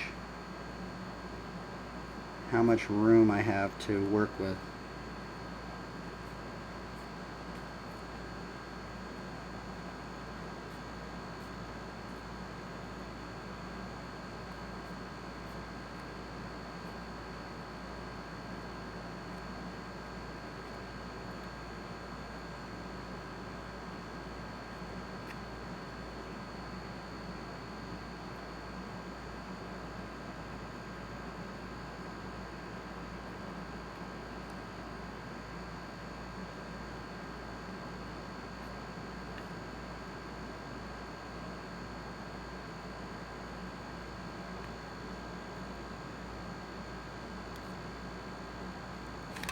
Oh, I'm kind of like pushing it to the side.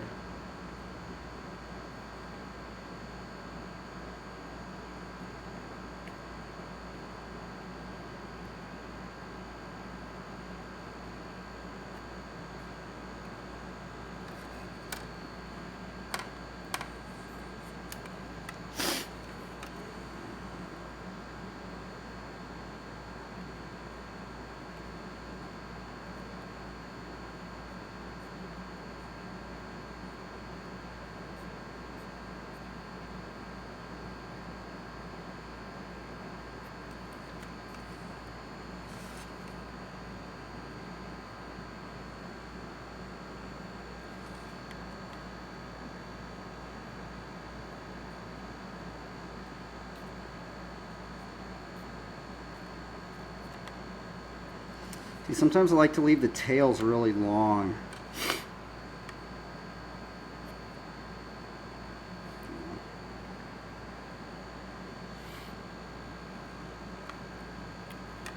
But this is just kind of I'm just having fun. I haven't wrote in this hand letter in a long time. Normally I write in just all caps, right?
I don't know if I'm gonna have enough.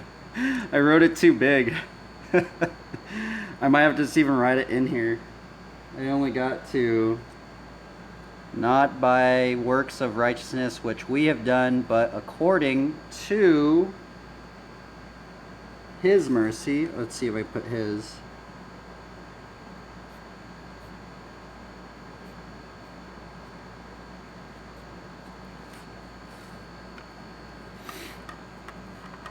I mean, I guess I could even just do he saved us.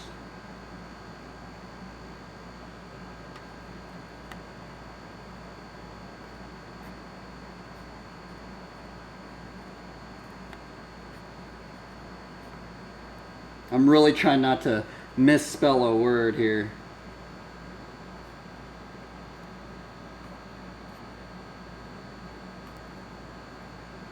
Mercy, he saved us.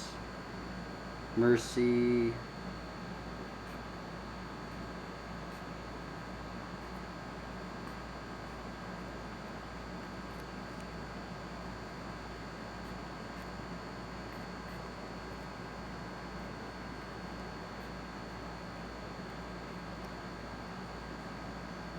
Saved us.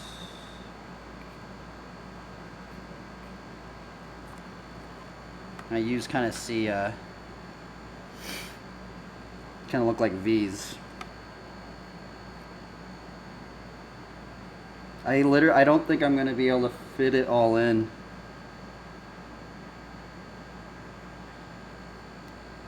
I mean, is it bad to not write the whole entire verse out? I don't think I'm gonna have enough room to fit the rest of it in. Let's see. Let me see. Let me just do a test run.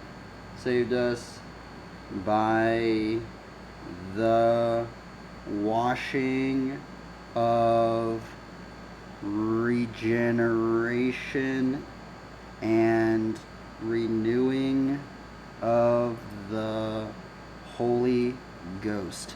I mean, maybe I can put it right there. It'll probably have to be like super tight in there. Let's just see how far we can get. If not, I'll just write it somewhere in here, right? Saved us. Just a good little experiment too, right?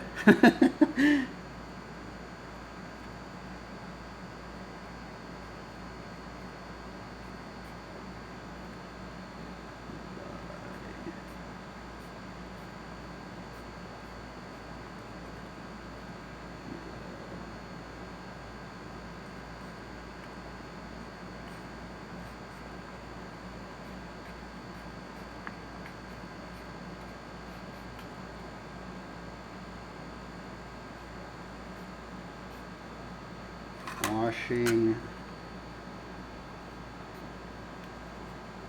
of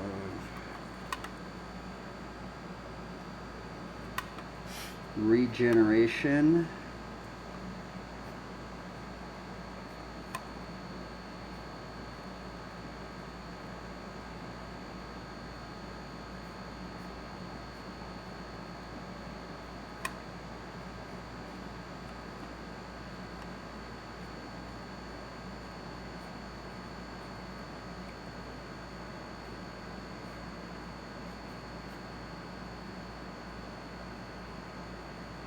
Oh, I almost put an O right there.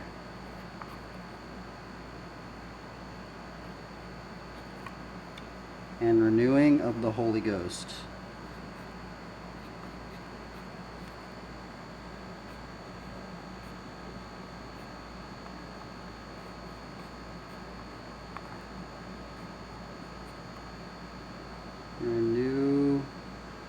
Renewing. That's the other problem about writing in this thing, is because it just takes super long. Like literally, I would have already been done if I literally would have just wrote it in normal letters, right? Renewing and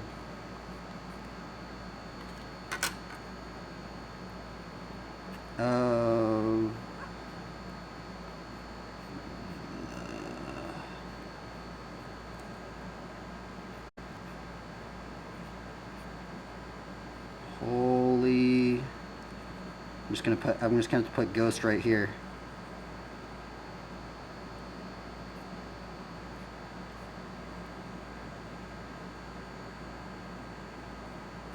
Go.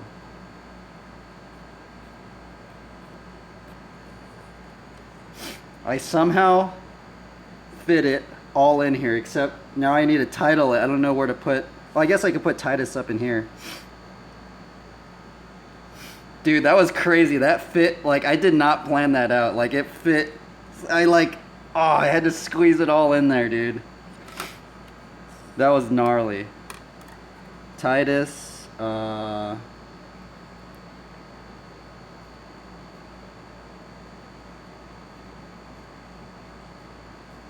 Titus.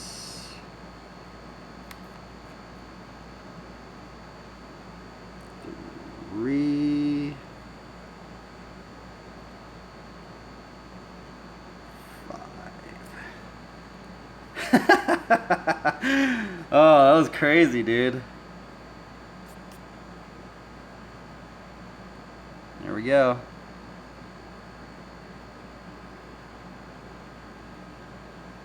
That was kind of fun. But here's the thing: is I get burnt out writing like this. I normally don't write like this. Normally I write in like just clear, bold, handwritten letters, right? But yeah, that's kind of the other thing is you can kind of take these hand styles and see you can learn how to do like your own style from learning how to have like your own handwriting style, right? And then like this is kind of basically what this is built on. These letters right here, they're built on almost like these little letters, right? How it even fit? I know, dude. I don't even know. I don't know how I got it to fit in there. I just felt bad. I was like, oh man, I have to put like the whole verse in there, right? Kind of want to read a commentary on it now.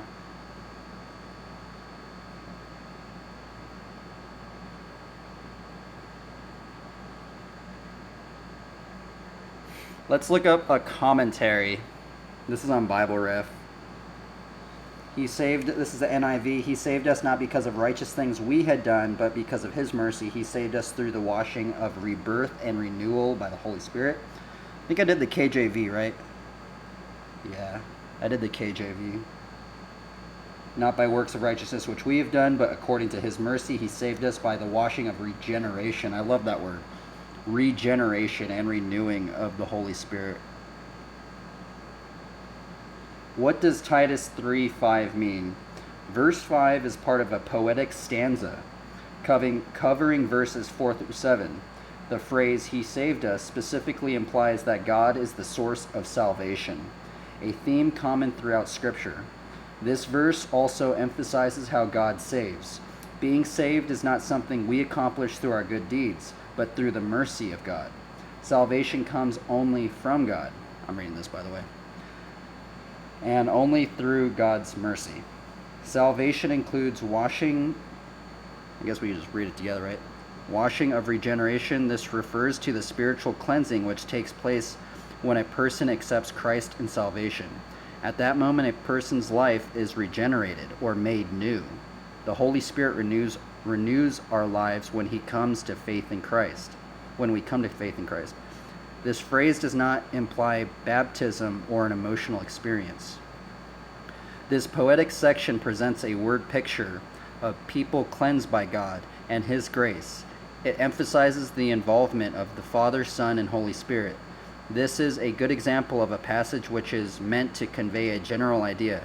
Squeezing each word in a literal way contradicts the intent of the original words.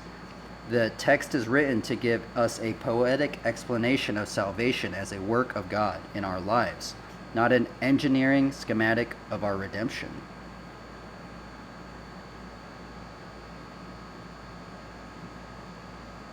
What up, Frank? What up, dude? Yeah, so basically what I've gotten from this, because there's also... So we are not saved by our works or good deeds, right?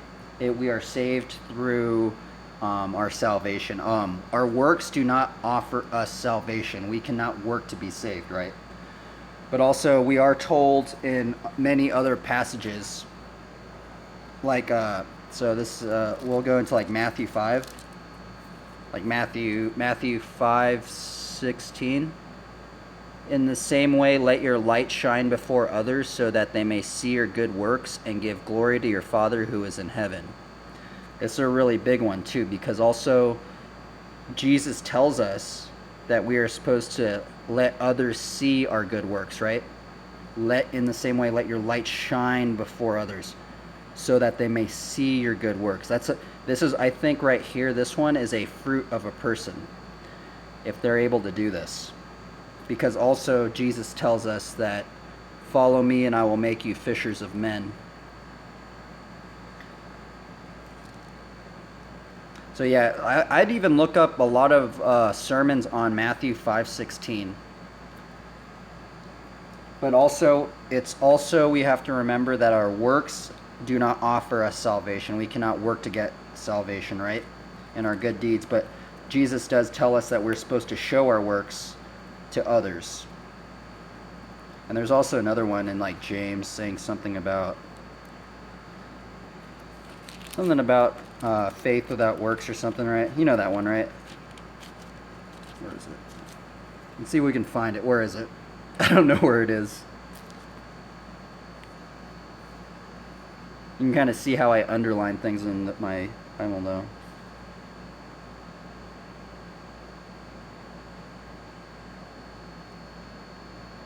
Where is it? I don't even know where it is.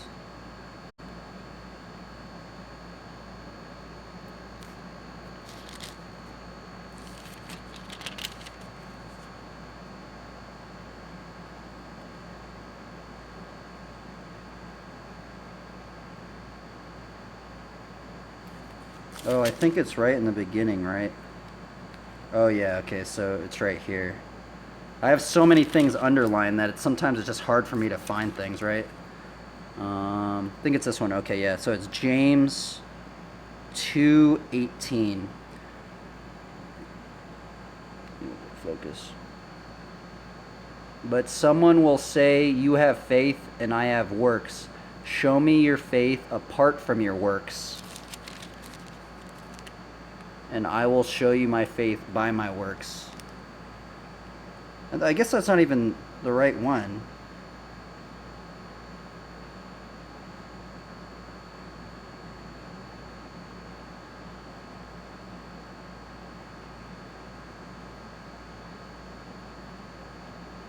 Okay, here we go. There's also this one.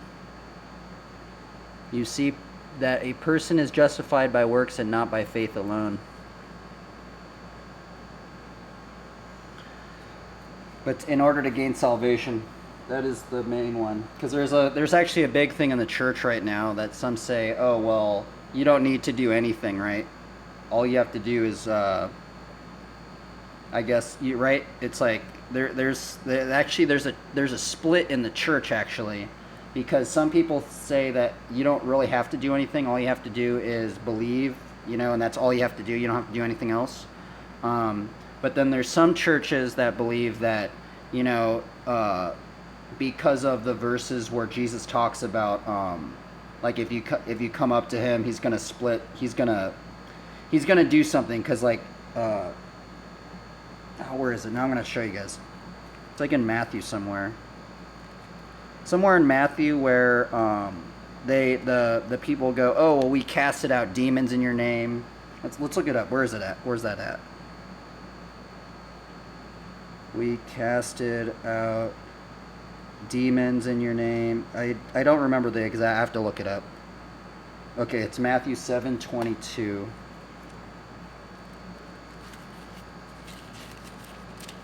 So this is another big one about the church being split right now.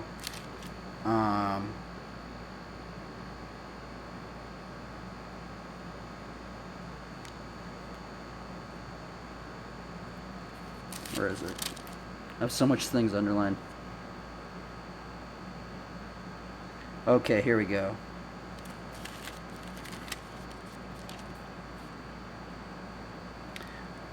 So it's, beware of false prophets who come to you in sheep's clothing, but inwardly are ravenous wolves. You will recognize them by their fruits. Are grapes gathered from thorn bushes, or figs from thistles? So every tree bears good fruit, but the diseased tree bears bad fruit. A healthy tree cannot bear bad fruit, nor can a diseased tree bear good fruit. Every tree that does not bear good fruit is cut down and thrown into the fire. Thus you will recognize them by their fruits. Not everyone who says to me, Lord, Lord, will enter into the kingdom of heaven, but the one who does the will of my Father who is in heaven.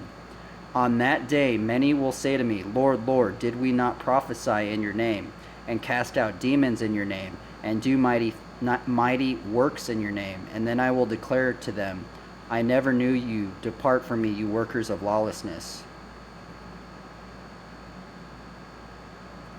And then it says, then everyone who hears these words of mine and does them will be like a wise man who built his house on the rock.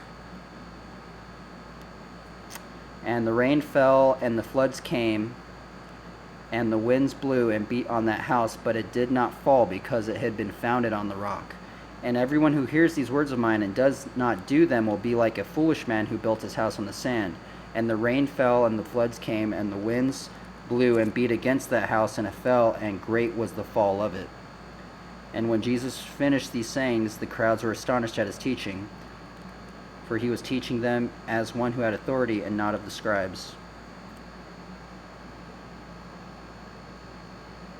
See, so what's weird about this verse is that there's going to be a lot of people on this day that happens, and they're going to be like, oh, well, we casted out demons, man. We prophesied in your name and did all these things in your name. And still, there's going to be a separation still. It's going to be really gnarly.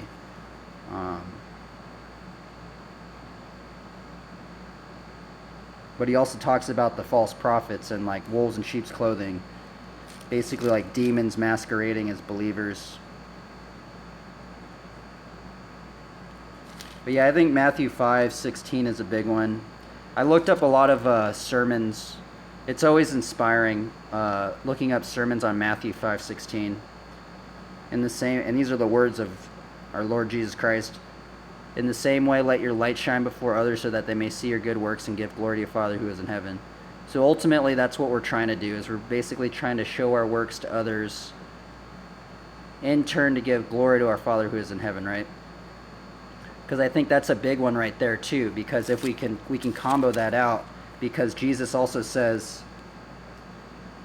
you will recognize them by their fruits, right? You will recognize them by their fruits. So, but the thing is I think we're living in the age right now where a lot of people want to hide their fruits, right? They don't want to show people. You know, they want to stay hidden. They want to stay in the background, right? When Jesus tells us that we're supposed to basically let our light shine, right? And basically, I guess that's how we will see the fruits of people. I don't know. I could be wrong. Take my grain of salt. But, I mean, that's just I guess that's my own opinion of the scriptures. I don't know if it's exactly correct. I'd have to maybe do your own due diligence before you even listen to the words that I'm saying, but I mean, I've basically shown you where it's at. I've kind of did that. Also, we got to be careful of.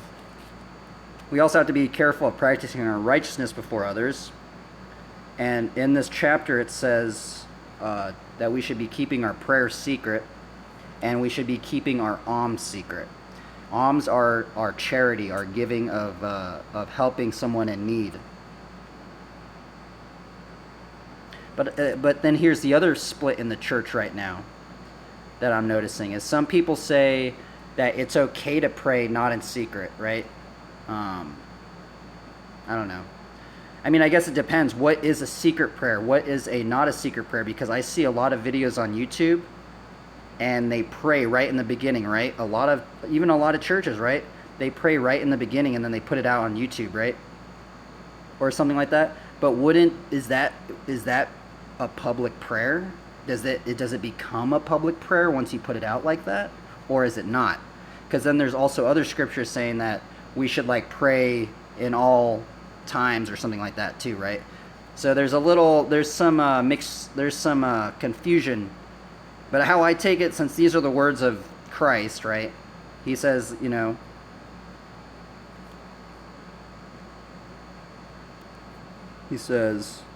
but when you pray, go into your room and shut the door and pray to your Father who is in secret, and your Father who sees in secret will reward you.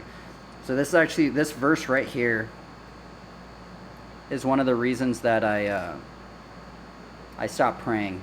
I used to pray. I used to do like these internet prayer things, right? Well, someone told me about this verse to look it over, and I started looking it over. I'm like, you know what? Well, maybe I should stop doing that, right? So that's why that verse right there kind of made me do it more. But I don't know. Some people say it's okay to do it, so I don't know.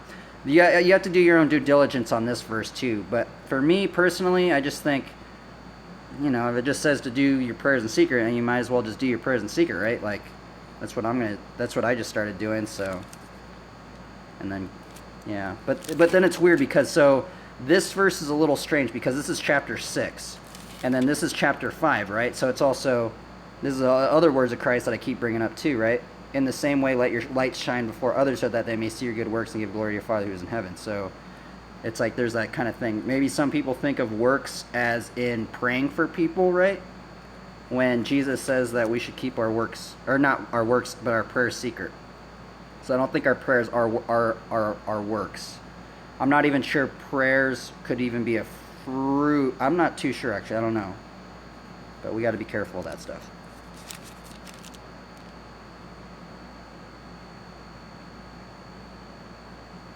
Yeah, you kind of see how I try and underline one thing in every page, except this is actually one page I don't have anything underlined. One thing underlined on that one. One thing underlined right there. Some of them I don't have much underlined. I got a couple of them right here. Yeah, I don't have anything on this page. I guess I don't have every page covered, right? But that's what I try to do.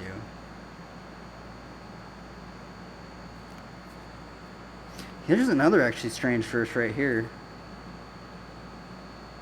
Do not neglect to show hospitality to strangers, for thereby some have entertained angels unawares.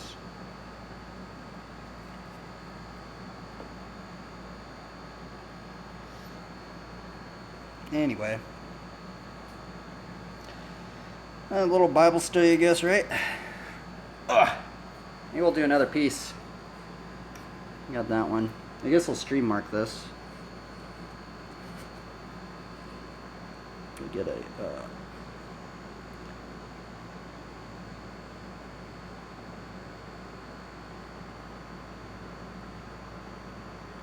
let's see, I need to get this actually.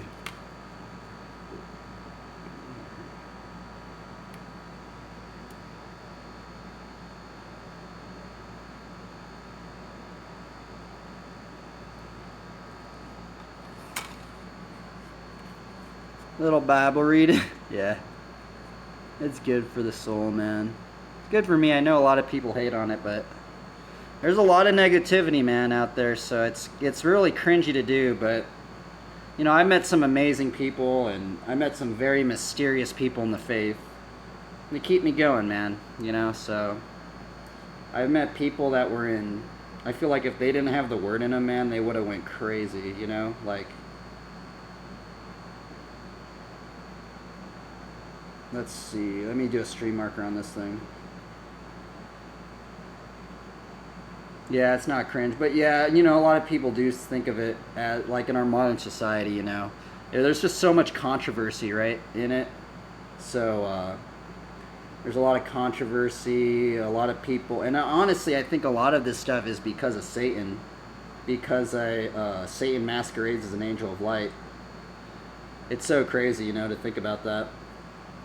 I mean, I've been told by many believers that if you're going to meet Satan, man, you're probably going to meet Satan like at a church, right? He's going to probably be masquerading like a believer. He's literally like, you're going to meet Satan. He's going to look like a Christian, right? He's going to do all this stuff, but he's going to do it intentionally to make you not want to believe. He doesn't want you to believe. So he wants you to like, he's basically going to like, I don't know. It's so weird to say that. I know it sounds weird, but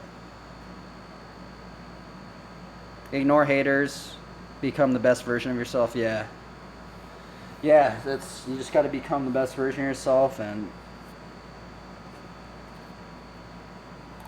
try and glorify God, I guess, right? It's hard sometimes though, man. I was very scared to do that. At this point, I feel like God has me in this stream. I feel like I'm an experiment for God, man. I feel like I'm some sort of strange prototype or something, or some sort of, he's like experimenting with my life or something. I don't know.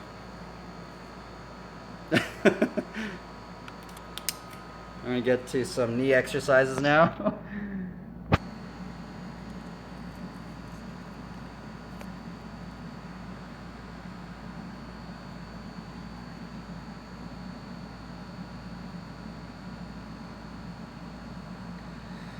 God's robot. I mean, I feel like I'm not the only one that thinks that too. I think there's many other people that, you know, because I think a lot of people go, they're so confused, like, God, why do you have me in this situation? Like, why why is my life so confusing right now? Why is this not working out? Why is that not working out? Like, there's been so many things in my life where I was like, dude, there's so many times I was even like upset, man, at like God too. I was like, God, like, why isn't this working out? Why isn't all this stuff not working out? And then sometimes I have to just accept the fact that maybe those things maybe would have strayed me away from God, right? Or maybe they would have, like, it's not in God's will, or it's not in like God's plan for, for him to use me, because he ultimately, I think, uses every like believer, right? And if we ultimately follow him, we're supposed to be like glorifying him or something, right? Something like that.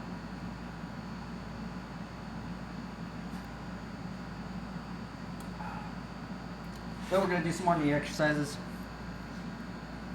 I think one thing is I really had to like, I still kind of have to learn, like, so there's so many lessons I have to learn and relearn and relearn and relearn. Even with the anxiety thing, dude. Like Jesus tells us not to take thought of the morrow, and there's literally been streams where I was so in anxiety and I had all these thoughts of all this stuff, and then I read that verse and I'm like, what am I doing? I have thought of the morrow. I'm like totally not even like.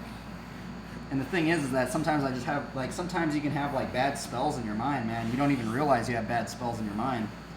That's the other thing. Words, I've been told, are spells, dude. And words that are in our mind, man.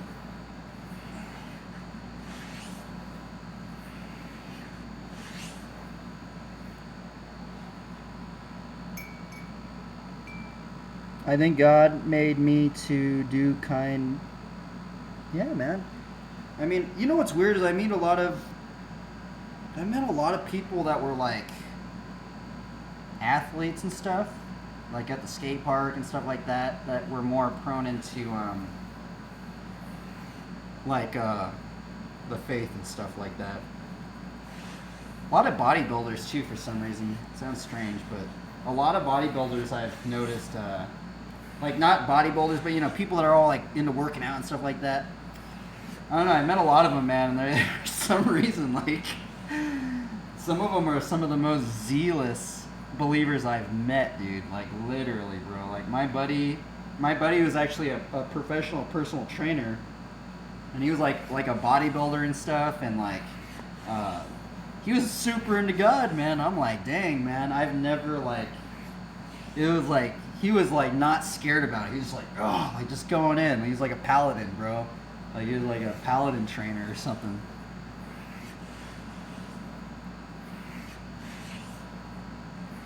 So yeah, we're gonna do some more knee exercises. This boring, boring stuff, but I gotta do it.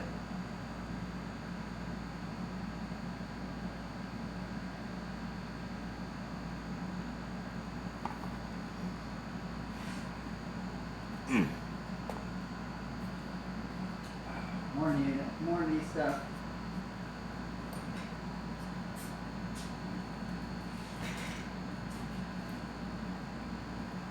Oh. So my knee gets like stiff. Why is it stiff?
See, that's definitely getting better because, like, I wasn't even able to, like, grab my foot like that.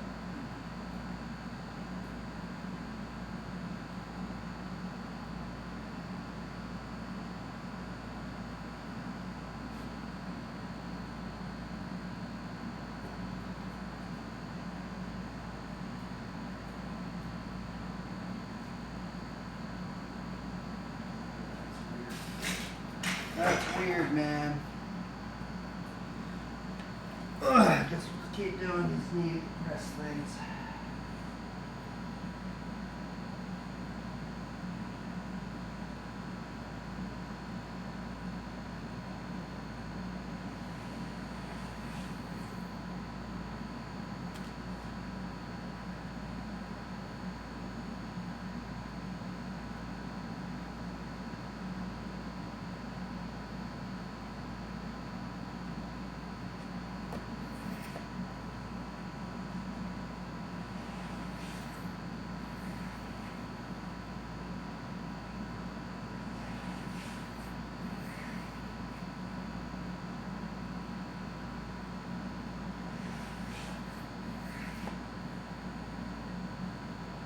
Definitely getting better. Look at that. That was not like that yesterday. Definitely way more flexion. It's getting better. I just don't want to get really gung ho and then just ride my bike and then mess my knee up even more, right? That would not be good, right? I can either not do this, try and ride, get hurt really bad on my knee, and then have to not be able to ride for way longer, right? Or I could take maybe more than a couple days, maybe even a couple weeks doing this stuff, making sure everything's just good, and then go into my bike, right? More to where I don't just mess my knee up for a longer period of time. That's what we're going for.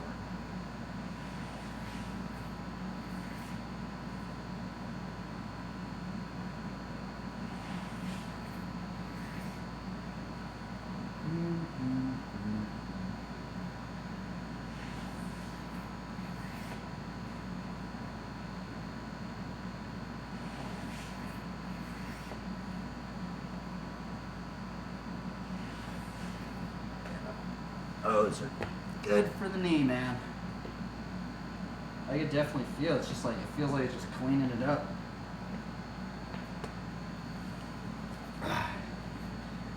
Let's see here. Yo, man. Hey, what's up, dude? You should watch In the End There's Is Light in the Darkness. Huh, I've never seen that before. How goes it? What's your name? Let's see. Yes, Litman. Yes, Litman. Ooh.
I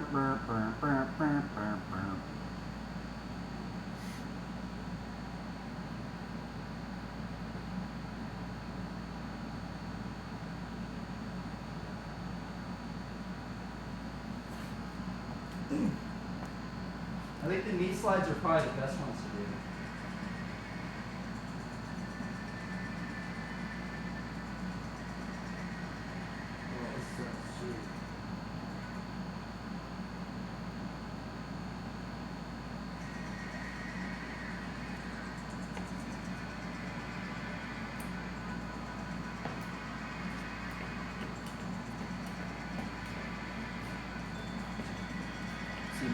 My knee still is a little sore, but I could definitely, dude, it's getting there, man.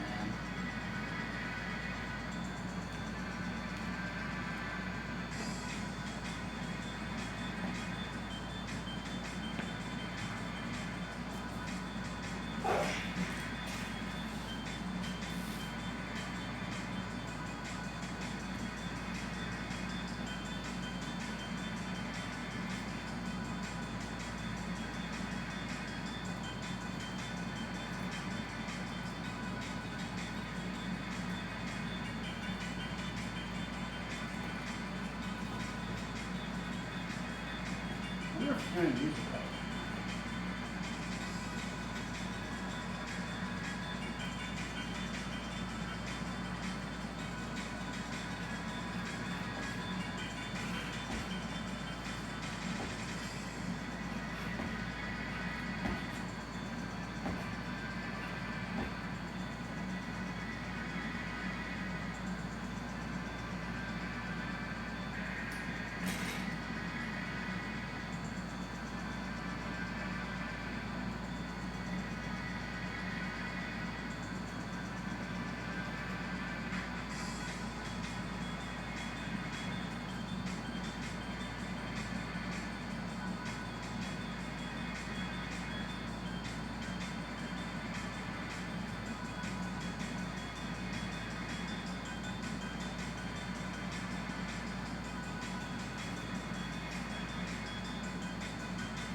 I kind of want to just try it without the brace, right?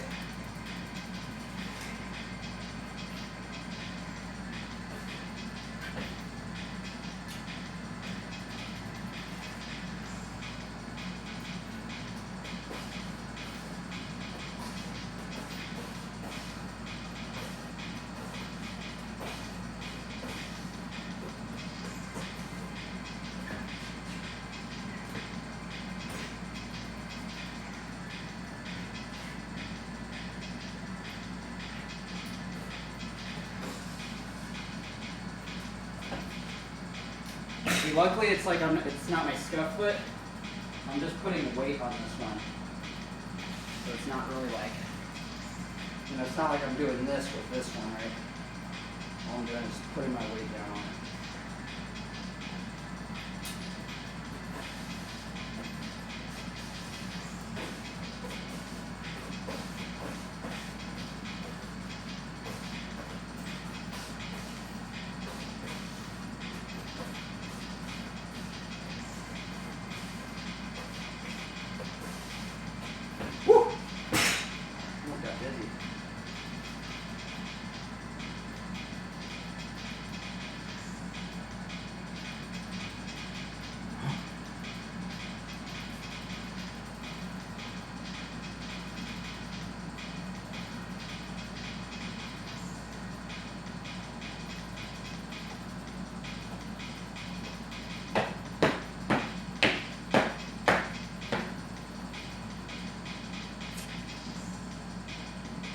These are probably pretty good too.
want to ride.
Well, you know what I could do?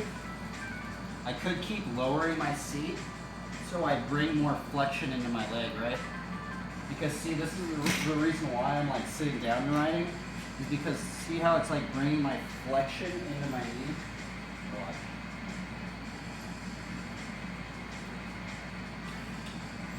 You see how this is like bringing flexion into my knee? Lower my seat a little bit more.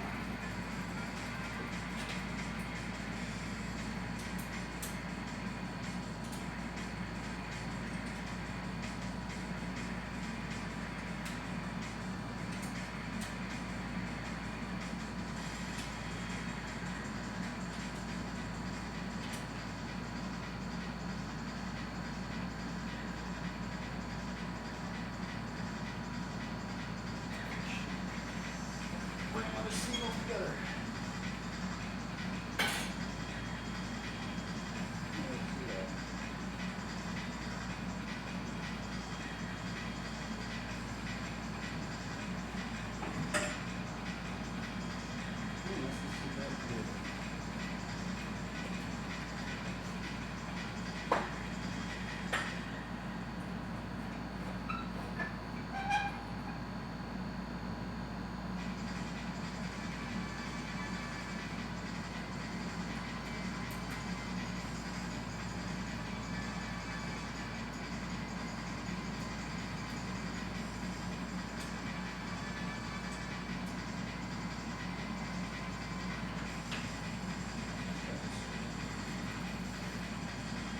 Let's see if I can even flex it this far.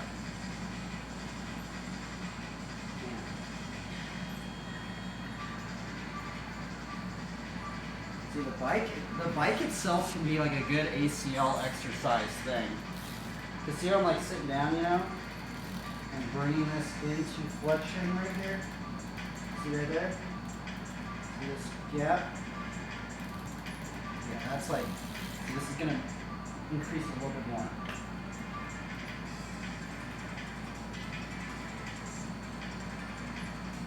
This is actually what I did when I messed my ACL up too. I did both of these. Just bring my seat lower and lower and lower.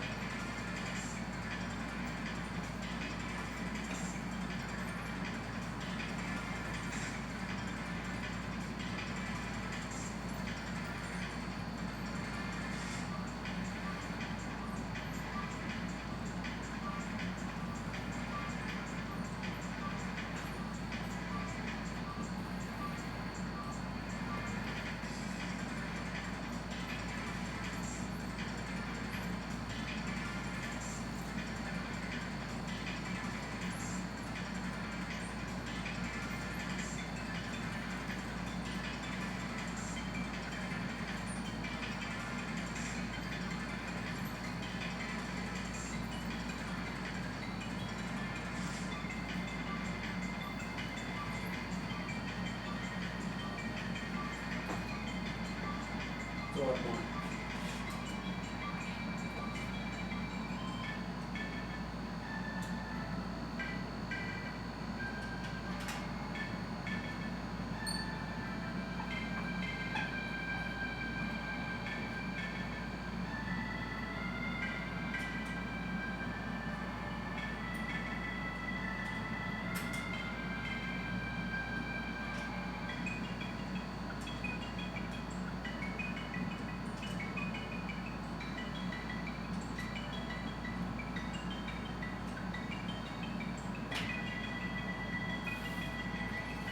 Okay, this might be the max. Can I even do it like this? Oh, I can. Crazy.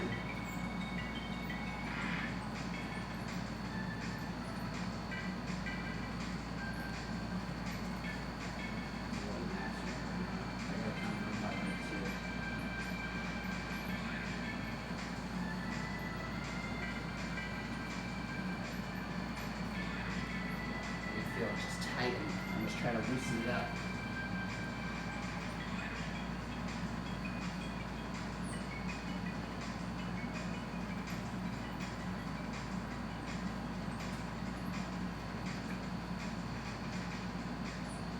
It's almost to the point where I'm like scared it hurts.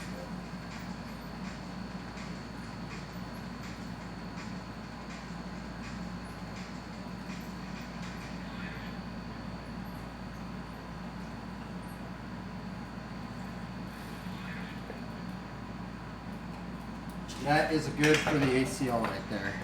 If you want to get more range and mobility. My bad, I haven't looked at the chat. Yo, saw that video? Later, man. My bad, I didn't see the chat, dude.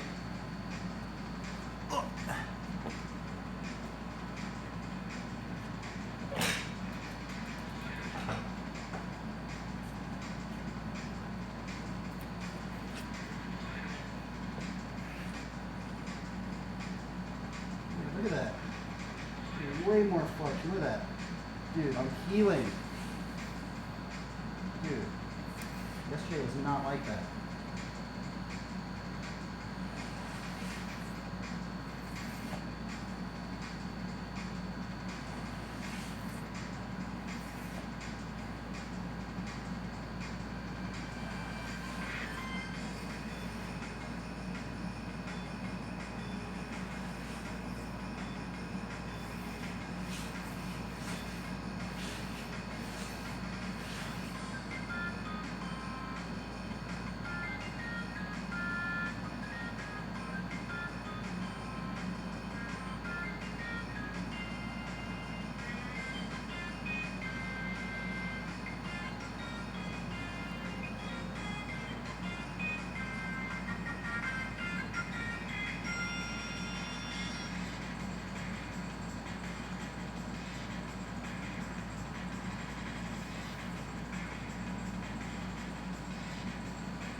Dude, that's definitely a lot more range of motion. It's just still tight right in the area.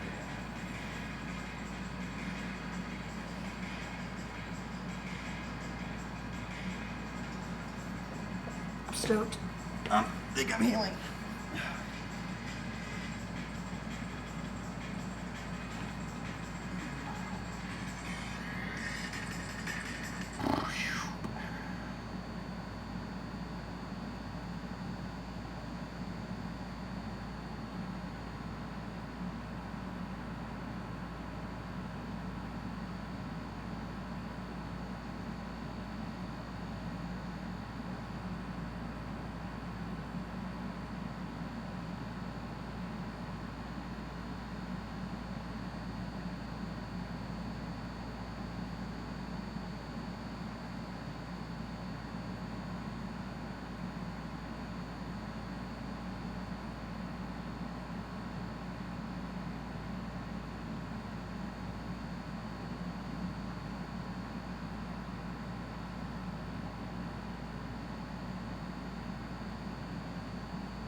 Dude, volleyball's gnarly.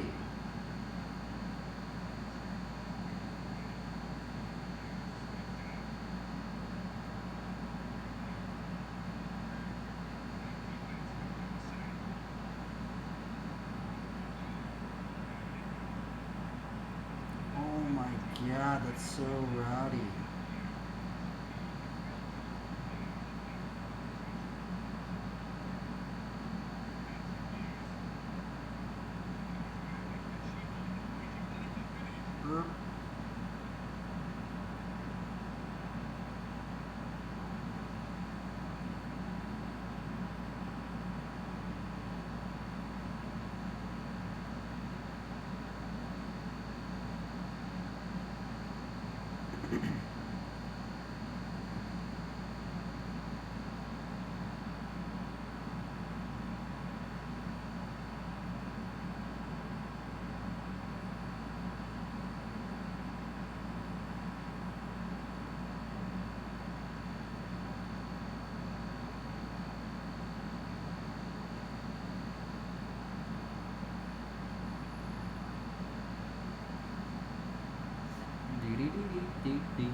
Dude, this movie looks crazy.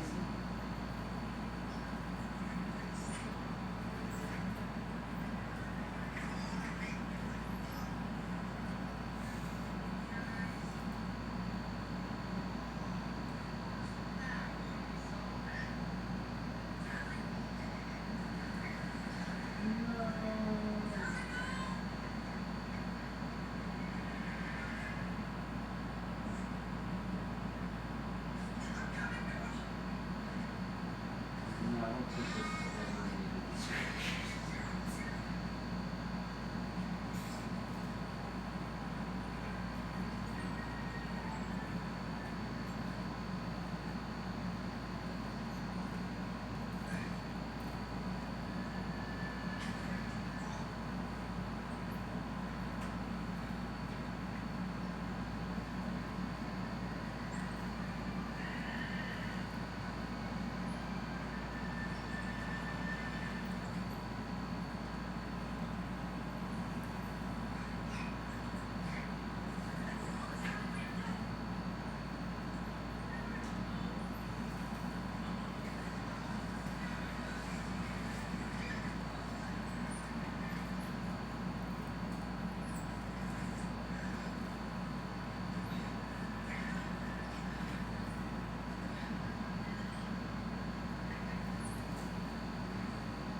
Dude, I should have like a little phone holder right here.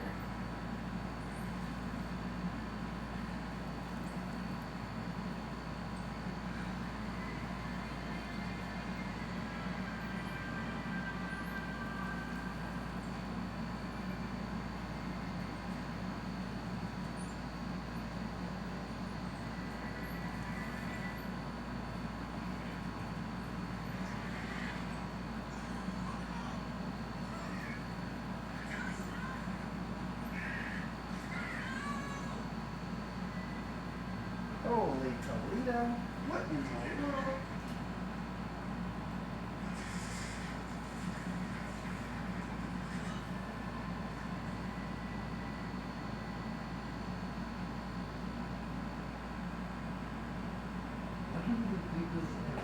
There's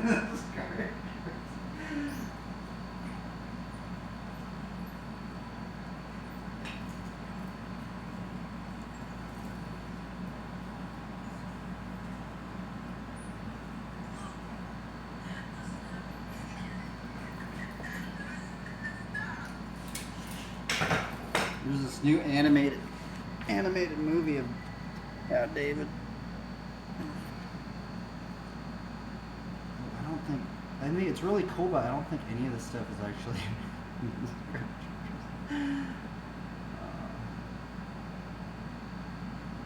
It is cool though.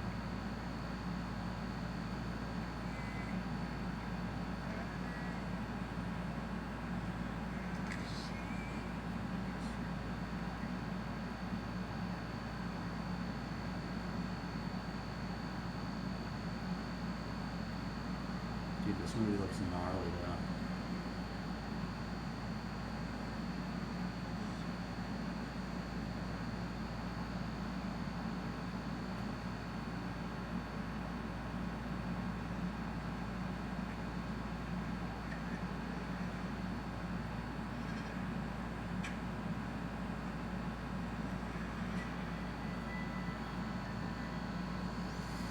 Yeah, that was gnarly.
Dude, Flatland's crazy.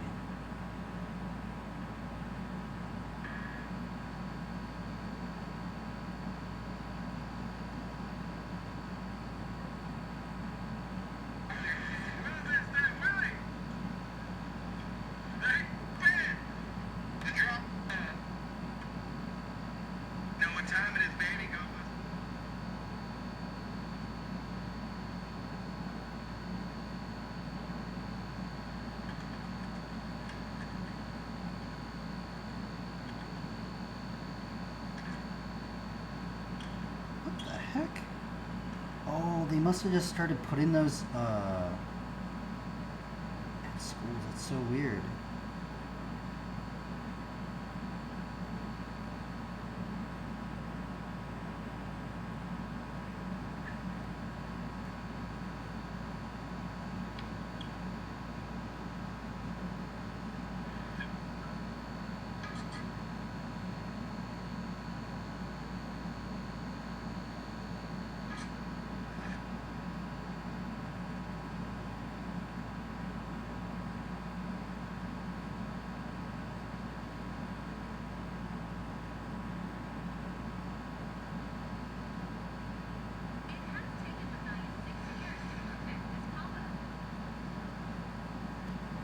Oh yeah, Matthias is gnarly.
some water and stuff.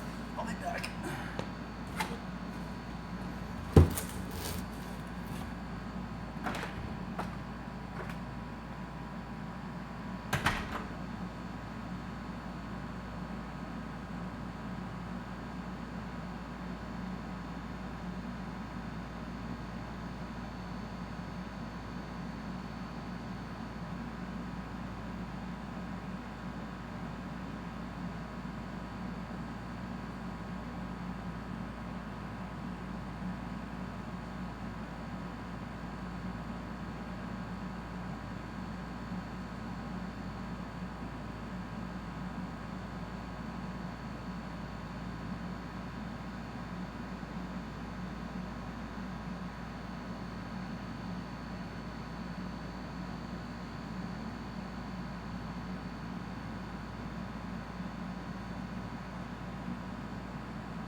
Alrighty.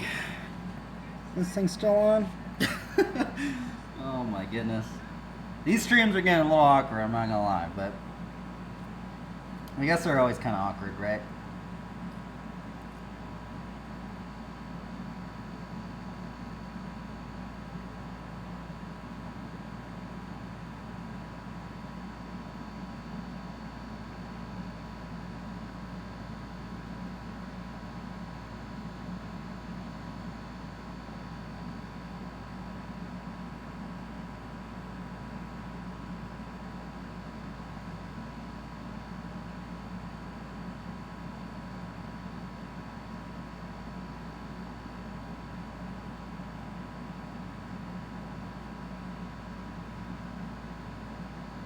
Oh, yeah, that's what I could also do. I could do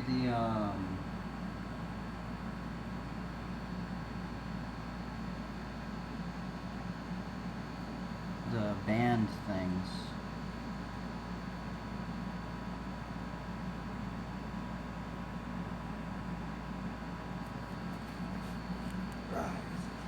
Or these knee slides.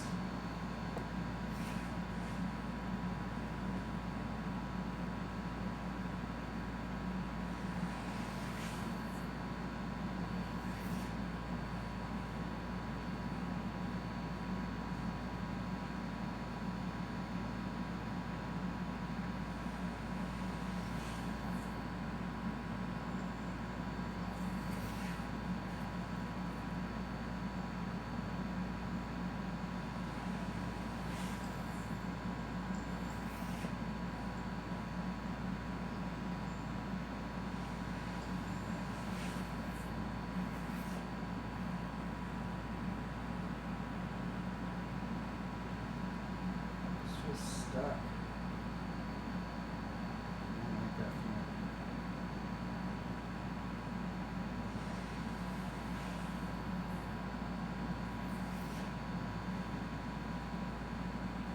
We don't like that feeling.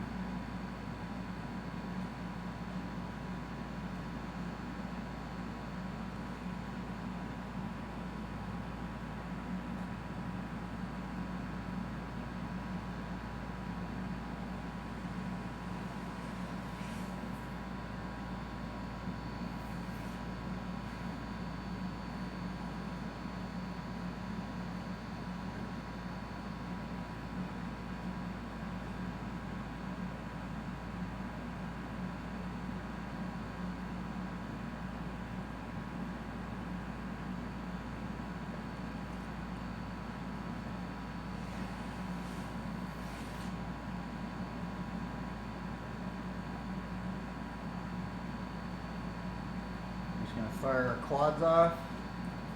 I guess if you're out there, I think any athlete, I think everybody dreads tearing their ACL, right? I don't think anybody would ever want to tear their ACL. So I feel like more people should look into like ACL prevention stuff, right?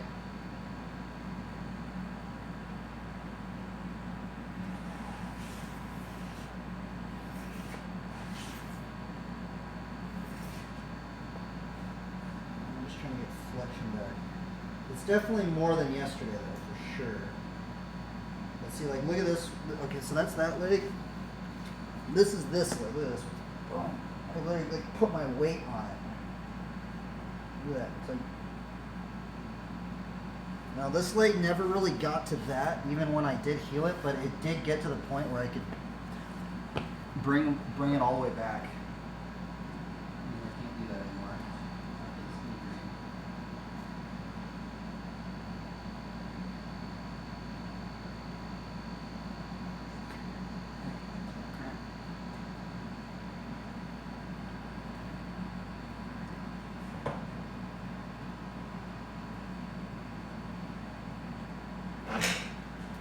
That sounds boring, but we're going to continue doing these. You're out there? You're with me.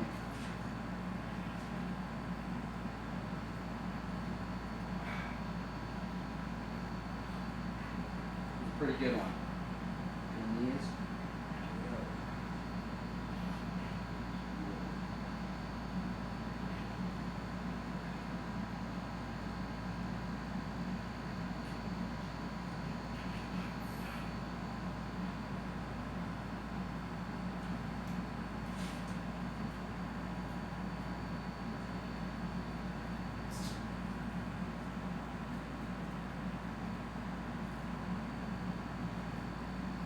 fucking like locking up when I fully extend it. I don't like that.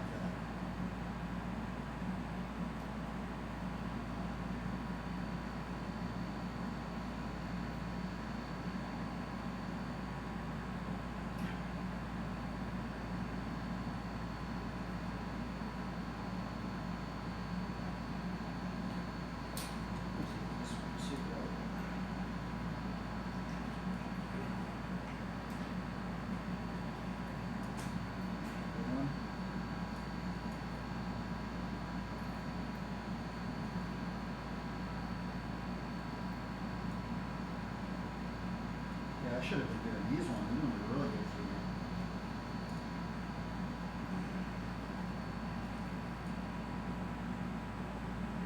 You guys can tell like my knees like shaking. I don't know why. It's like not fully like.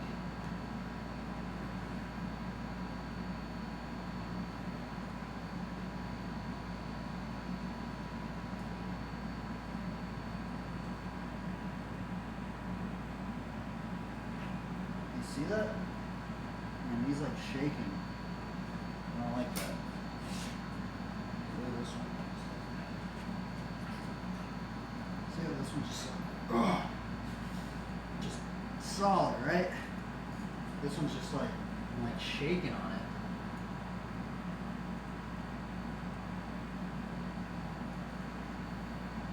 Kind of.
Boom. Look at how much more flexion I have. I'm messed up. It's like stuck. Look at that. I used to be able to do that literally. I got hurt the other day. Now I can't do it anymore.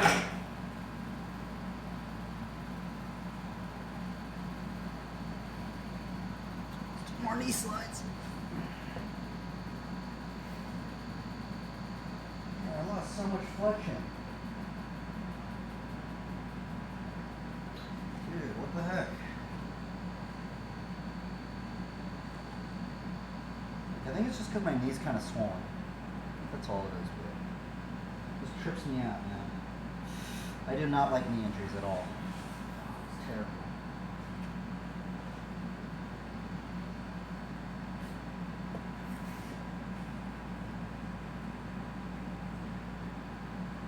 It's like stuck right here. It's just like...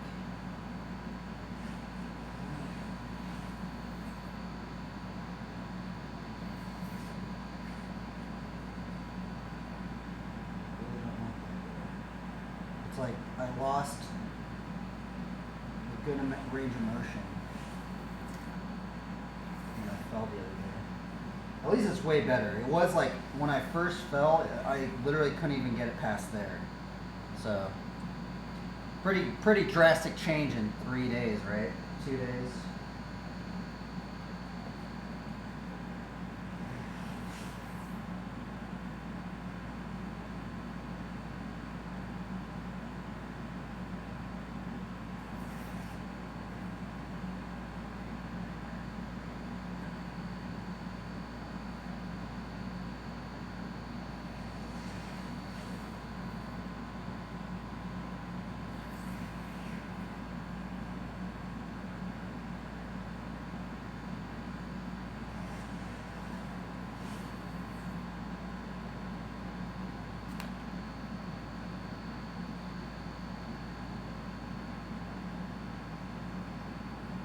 Really important right here. Flex that. Actually, I thought there was another one where you put your.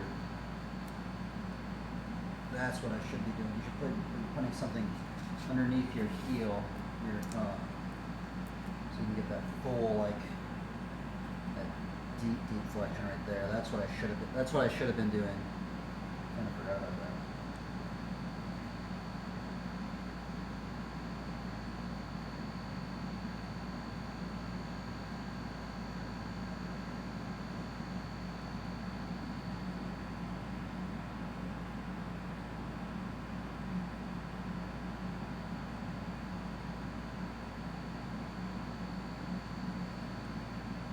These are boring.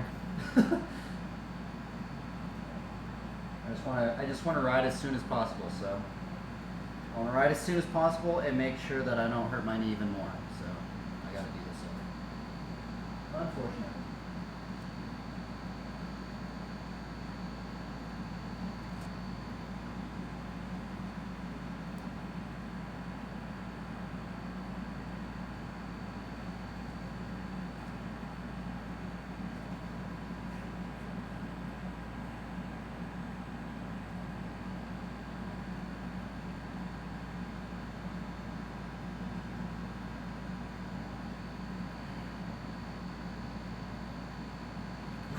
I'm really trying to get it more like it's just stuck, man. I don't know what's wrong.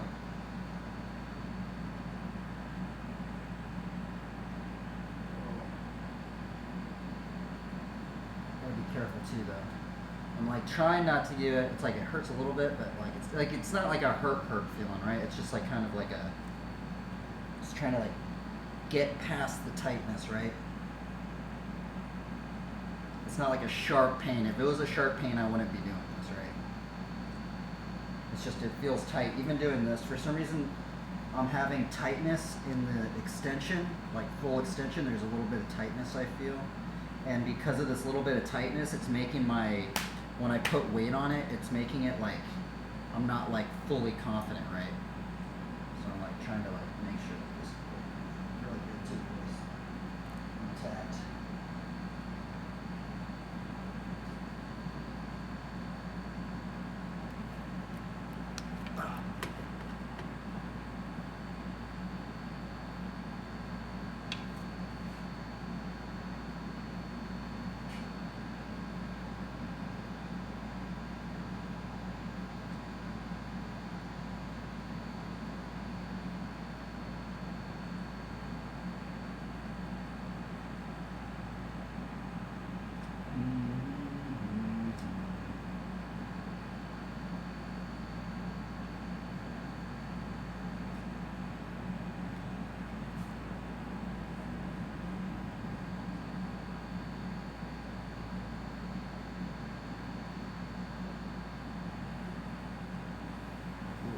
Just cracked right there. I think that's just what happened. I think it's not like I got a really big pop. I think, because that's the other thing, is since I got that knee injury, my knee just does also just like pop and stuff. I think that's probably what it did right there. Just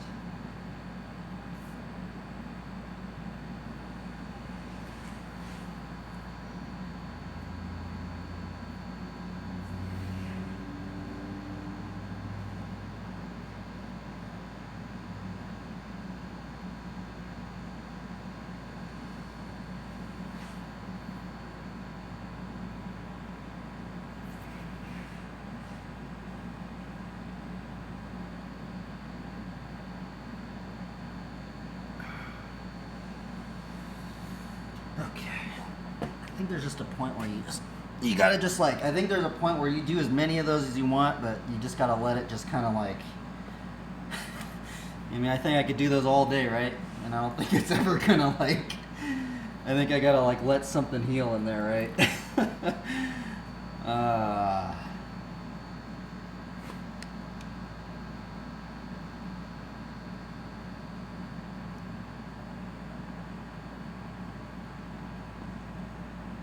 I guess we'll just ride around.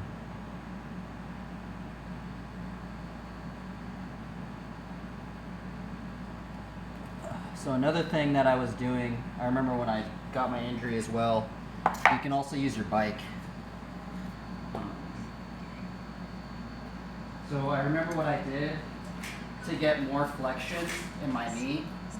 You can actually use the seat post as a flexion like rehabilitator, because like the lower you have your seat, the more your knee and your pelvis have to meet, right? So like when you're up there, like your knee and your pelvis have to go. So like 3 days ago when I would like try to ride my bike and I was like up here, and then like I'll slowly bring it down, right? Just to and you want to do it very, very subtly to get more range of motion in your knee.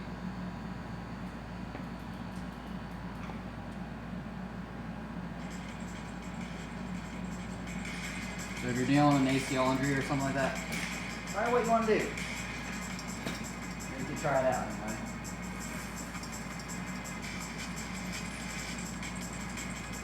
Be careful.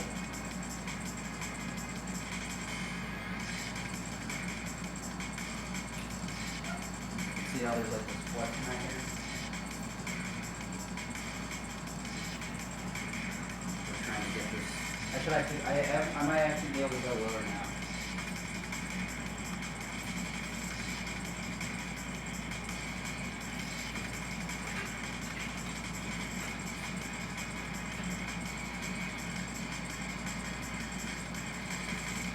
So you get more flexion in your knee.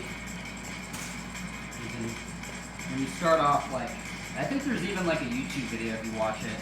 It said to like start off like really, really high. And slowly lower it down.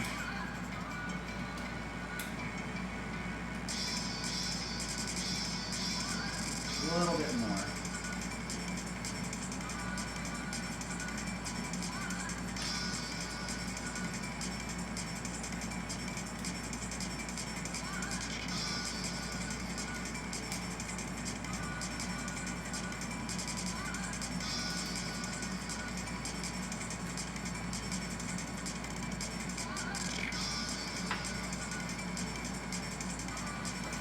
Looking, so bring it up. See how there's this flexion right here at the peak point. And it's basically like we're doing a knee slide, right? Yeah, see that's probably like max, right? Like that's gonna make sense. I might not even be able to do this one here, but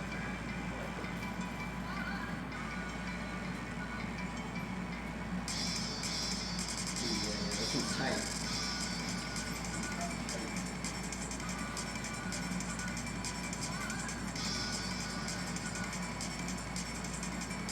You gotta just work your way up a little bit, right?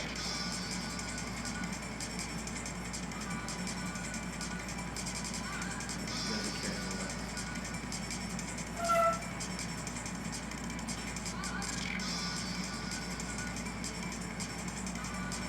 It's like max where I'm at.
we're gonna stay on this spot of the knee for a little bit, right? Because it's still tight.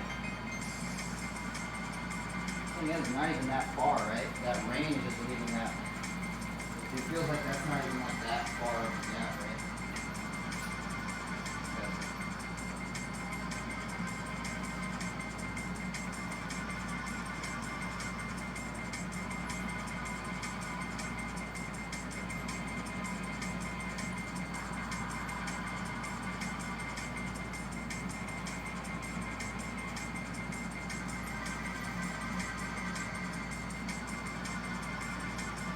See, I can already tell it's gotten looser because it was tight when I first started. It's gotten looser, my knee. So.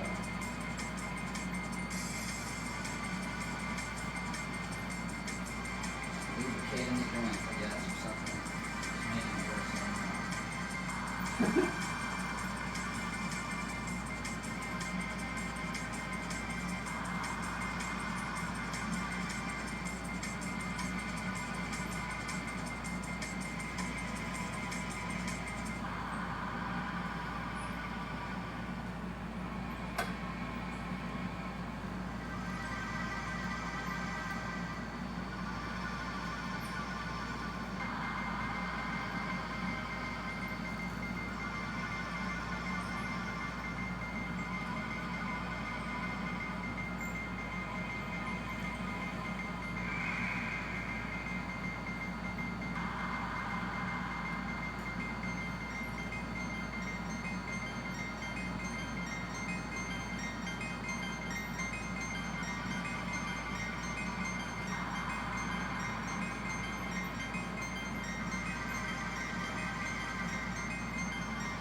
I literally just loosened my knee up right there, dude.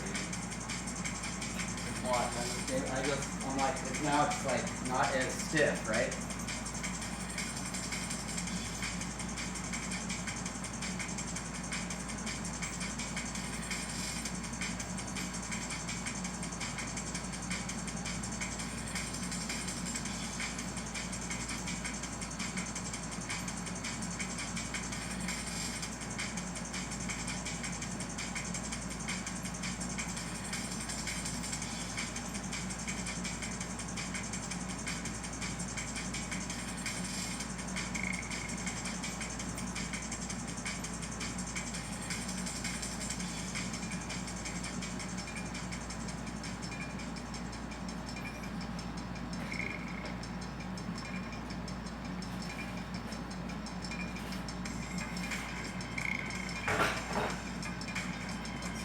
We got some more stuff on it.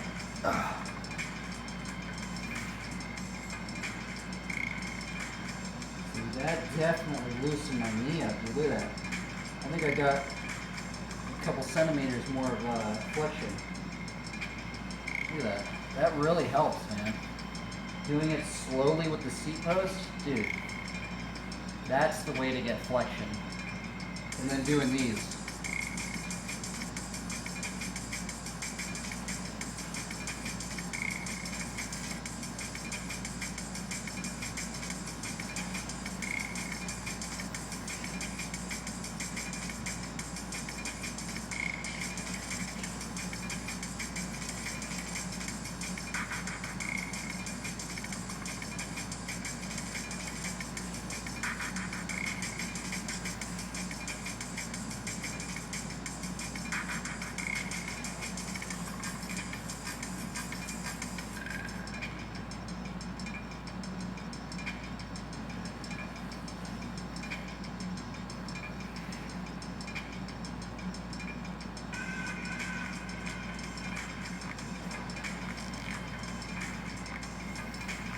Really trying to force it a little bit. Maybe I shouldn't be doing this, but I think you kind of know like your level, right?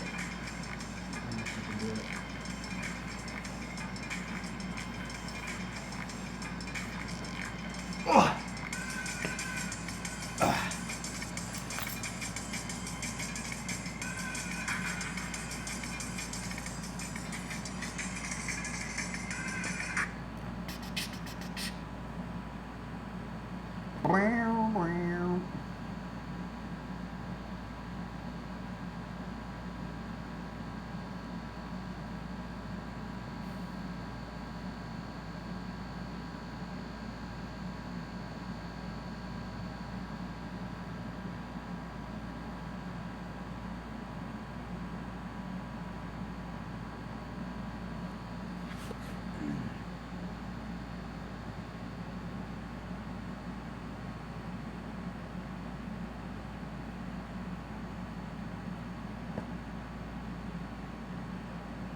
Ugh. La, la, la, la, la, la, la, la, la, la, la, la. Let's do another drawing, right? I need to get some more paper, actually. Ugh. More paper, more paper, more paper.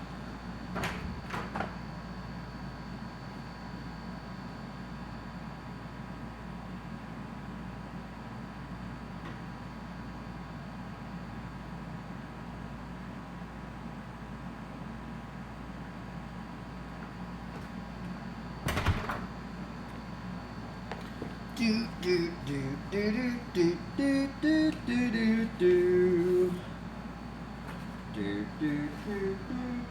do.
Paper, paper, paper, paper, paper.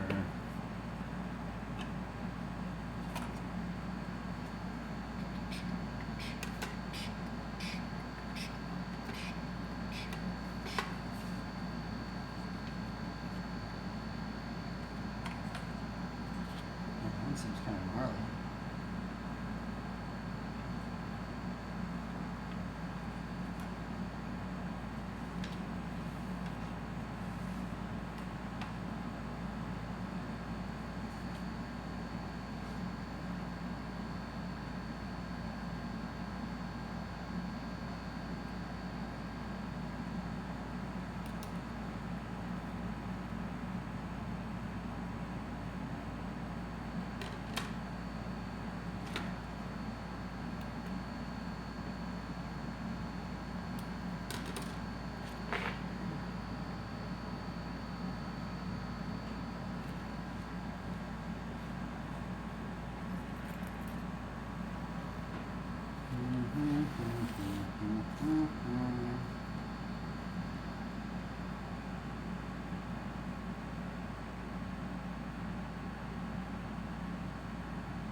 Hmm.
This guy, dude, they did so much work for this.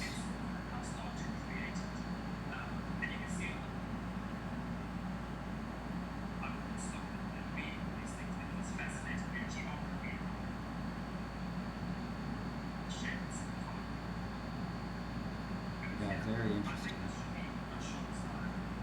Very interesting. Huh.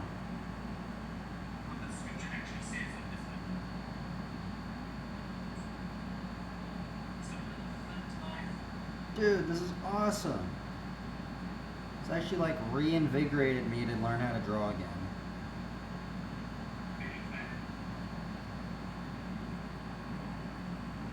I dig it.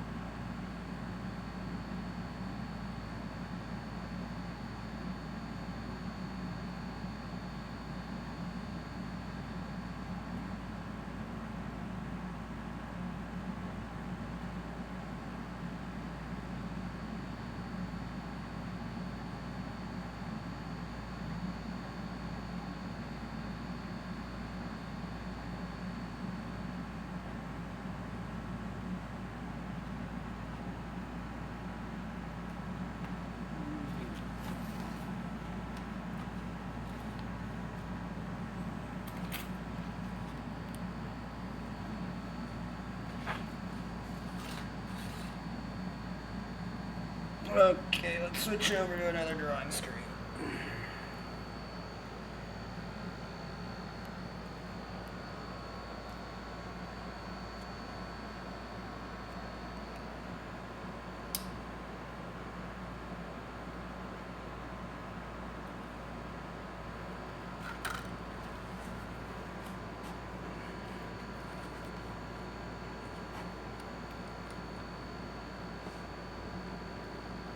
There's a pretty good posture I can be in right here. I gotta.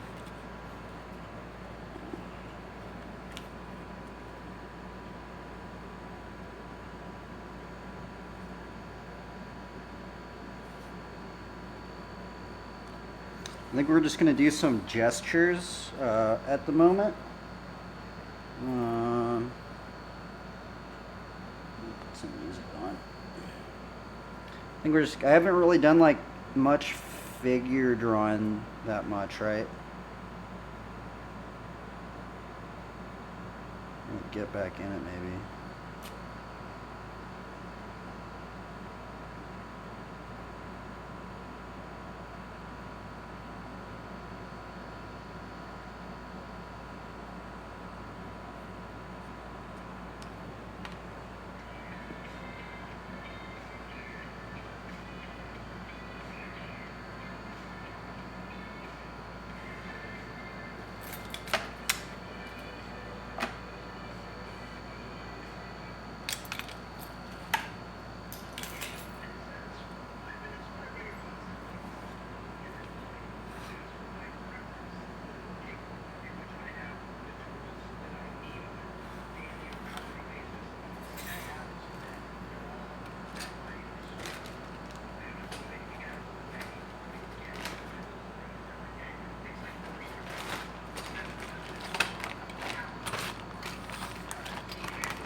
We're just going to do some gestures.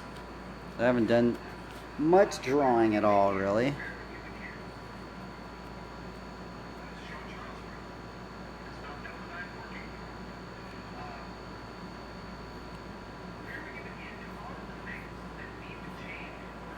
So this is the line of action.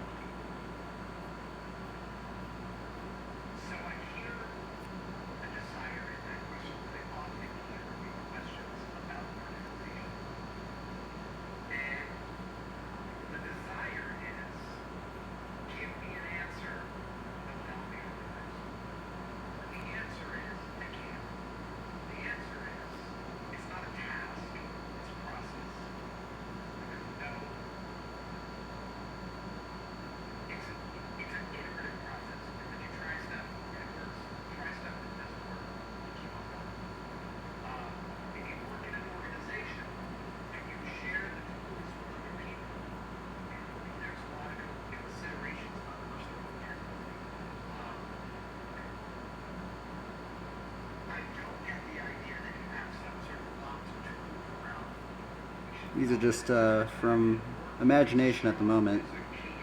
I haven't drawn in so long, really.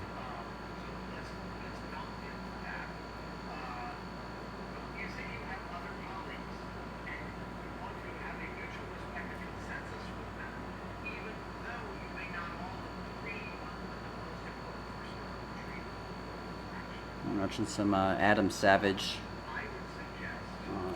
What's this called? Tested. Adam Savage Test, that's what we're watching.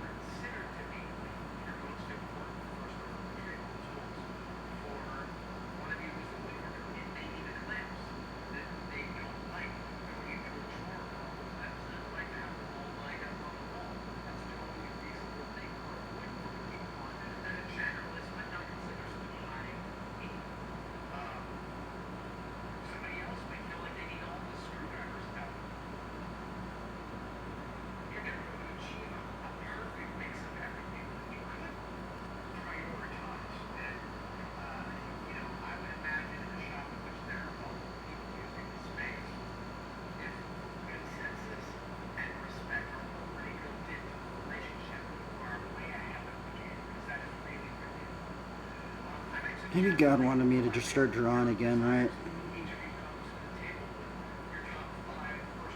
I guess I didn't really want to get back into it, to be honest, but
Ooh, that's a good gesture right there.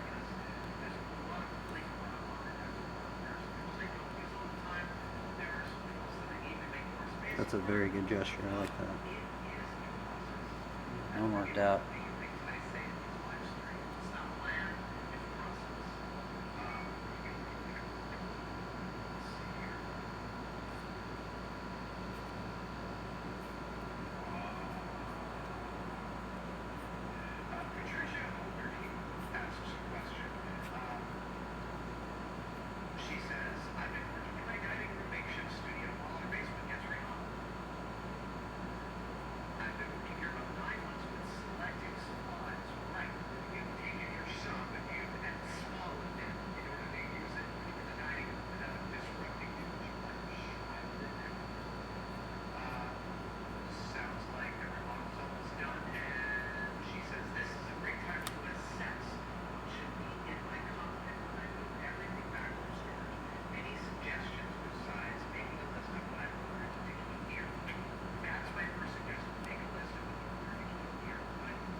Oh, I'll be right back.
Okay. I'm just kind of messing around. I'm like still at that point. Like, should I get back? I mean, I should get back in the drawing. I've put so much time into it, but I just want to ride, to be honest.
It's kind of a cool setup. I'm just sitting on a curb and I got this piece of wood and just this thing just to hold paper and just draw, just scribble.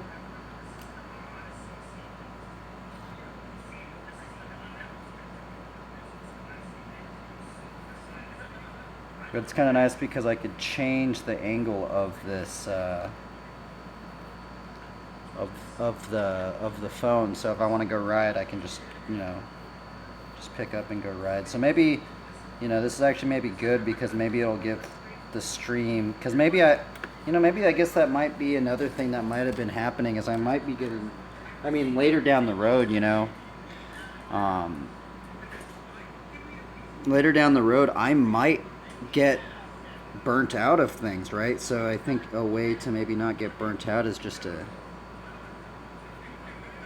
try and keep things fresh in some degree.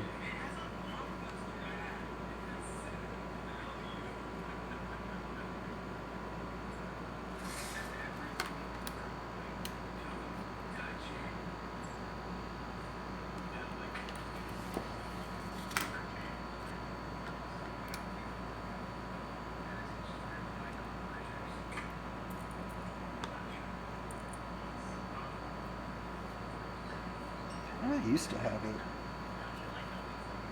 Oh, I think I used to have it like that.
Here, let's do another like graffiti piece. Just warm-ups.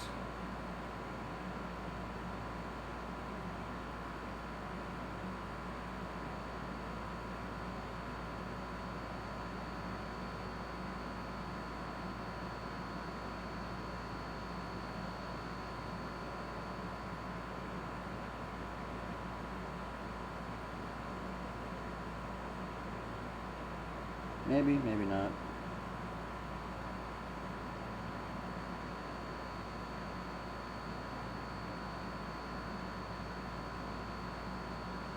I want to try something like wavy. Trying to get some music going. What type of music should we have up in here?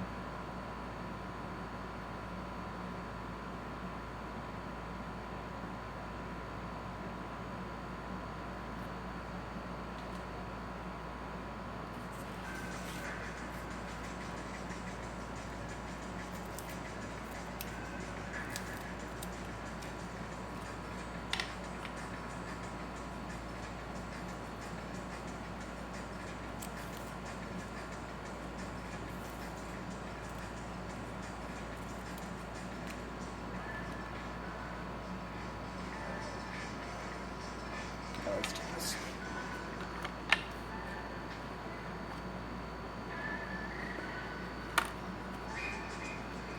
These are pretty fun.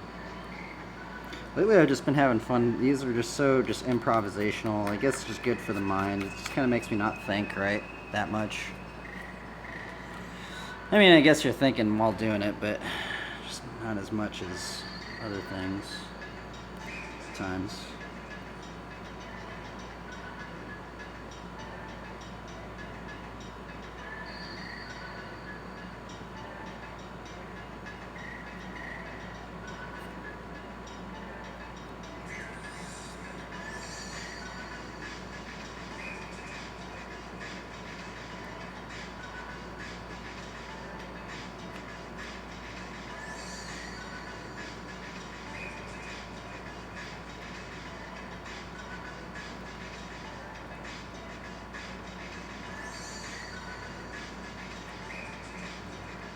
Oh, that's so weird.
Oh, that was so weird. I totally messed that up right there.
Dude, this piece turned out all crazy, huh?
For some reason doesn't want to focus. Come on, buddy.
Dude, this area got so messed up. I don't know what's going on up in there.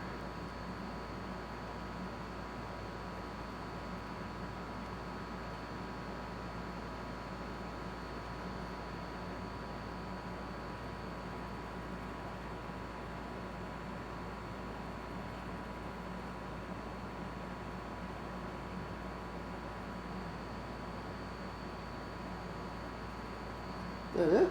Oh no, my phone died. It's like, what happened to the music, man?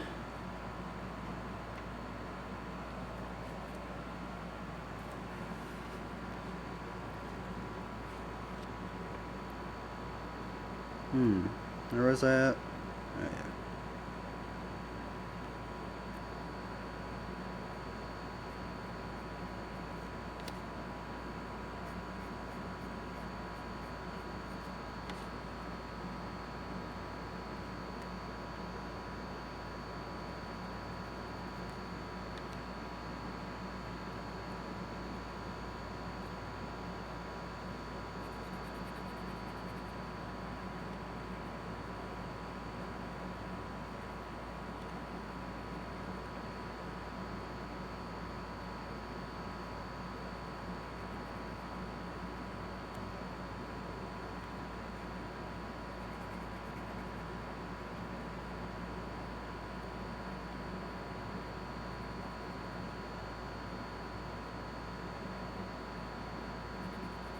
Do do do do do do do do do do do.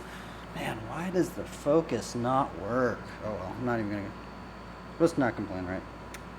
Try not to complain. Go this YouTube video with the music.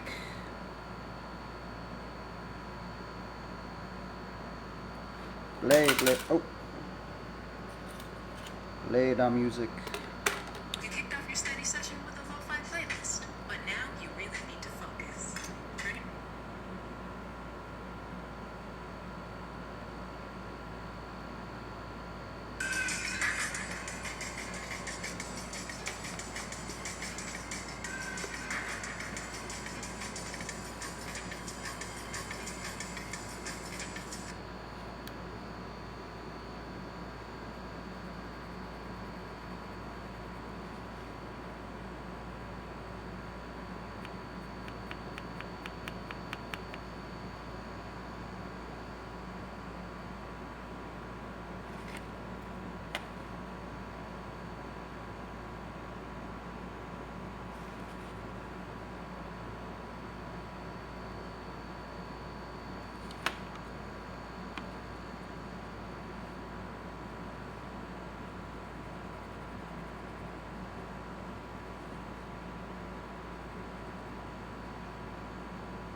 What happened?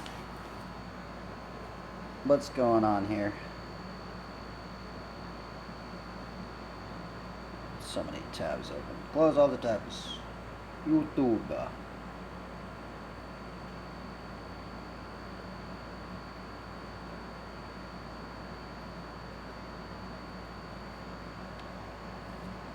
Oh no. Oops.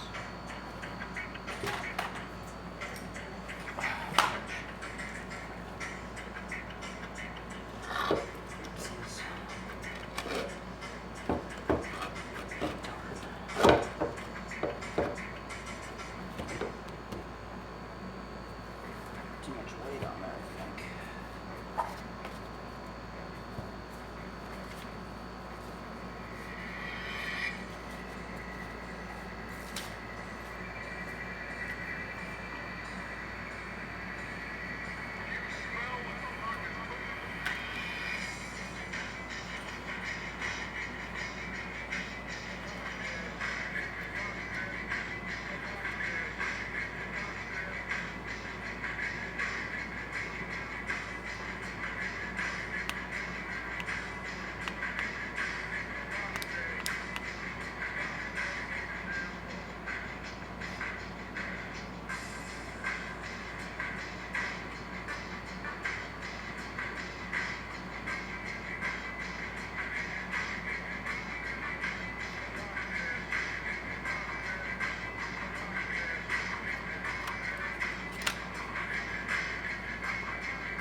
Heck, my phone died again. That's weird.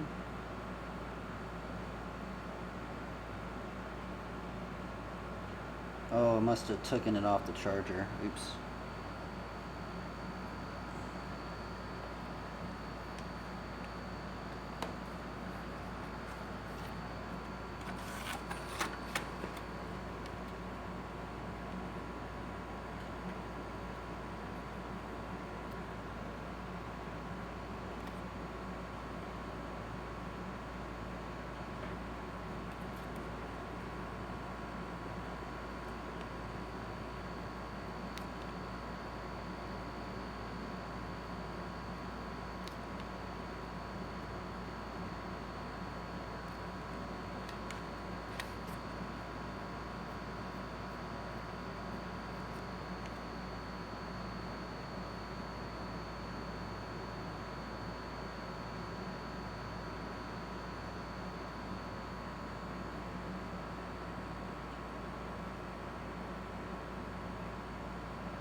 Dude, this piece right here is trippy, man.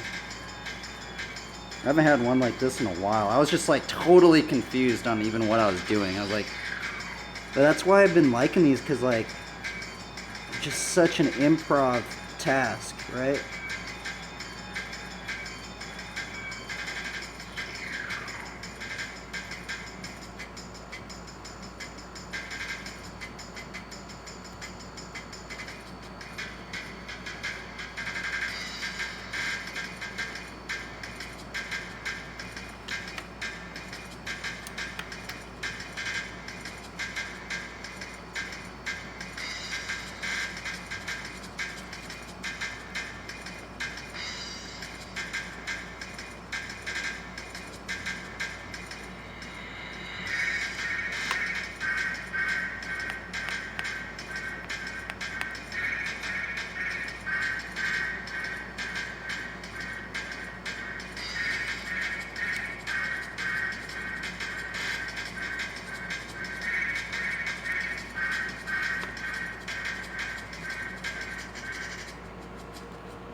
I think I'm gonna do these ones in normal letters. I don't really like the hand style I've been doing. It's like,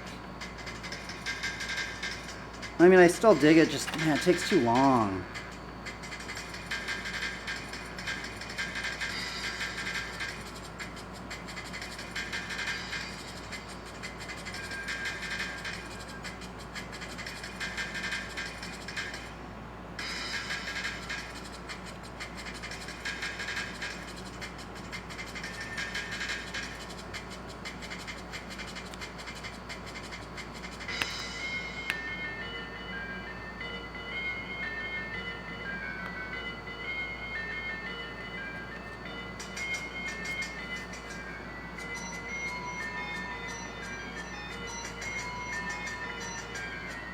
That one just pops, huh?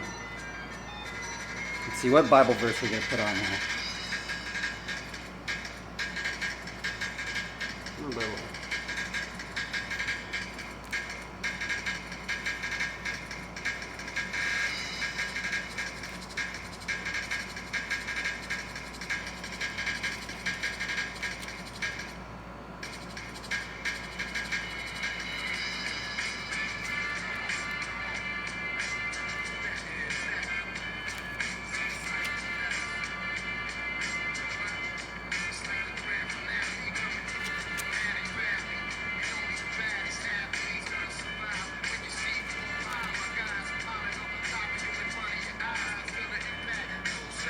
Dude, is this song on copyright?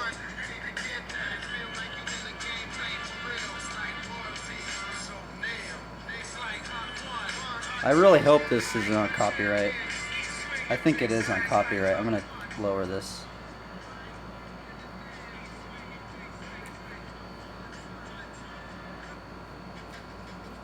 I didn't even know that song was in here. It's like on just a weird playlist, huh?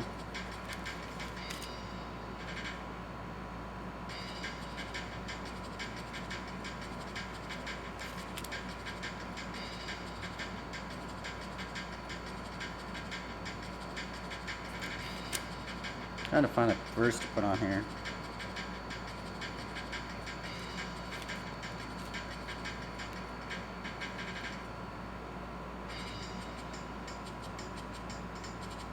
Kind of want to do that one, huh? Commit your work to the Lord and your plans will be established.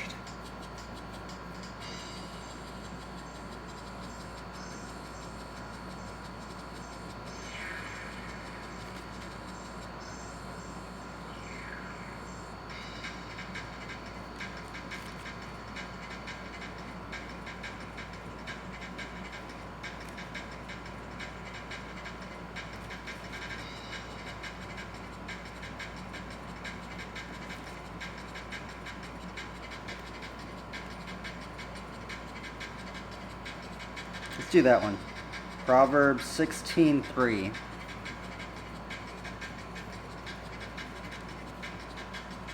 What is the KJV? Oh, and your thoughts will be established. That's what the KJV version says.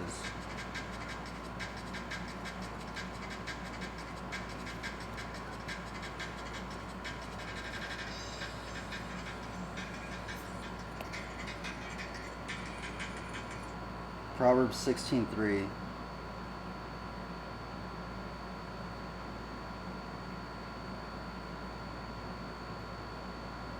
I kind of want to write the KJV version. Commit thy works unto the Lord, and thy thoughts shall be established.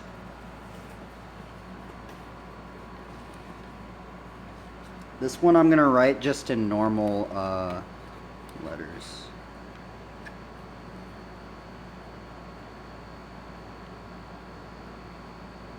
I honestly almost forgot how I used to write. I've been writing like this so much that it's like, I don't know, should I write it like that or should I write it with normal letters? That or normal letters? Let's just try the normal letters. I kind of forgot how I used to write. I've been writing like that. I almost forgot what I used to write like. Let me see here.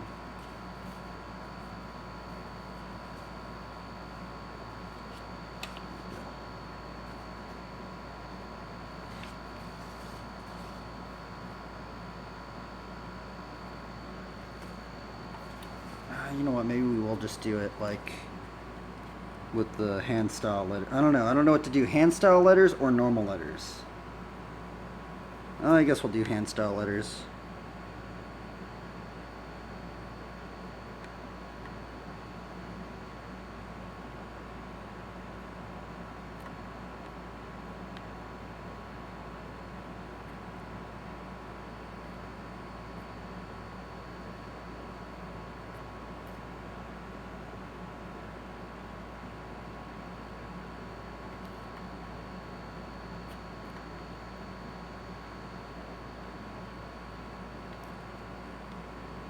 Commit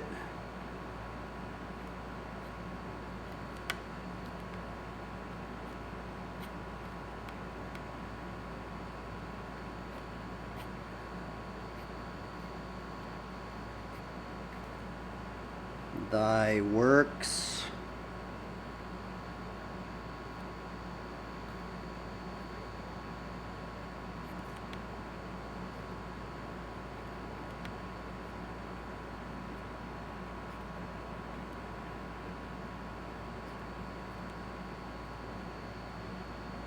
unto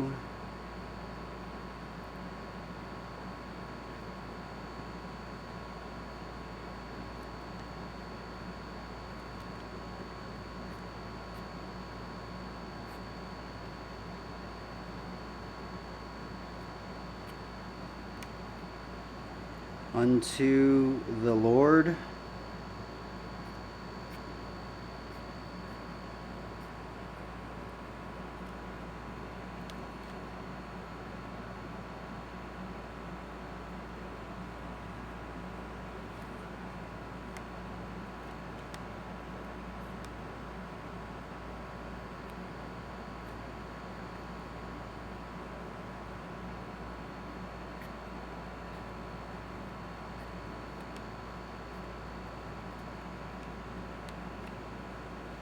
unto the Lord,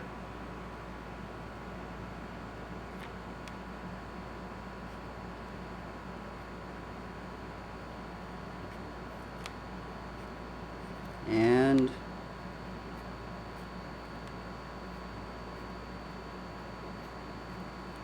thy thoughts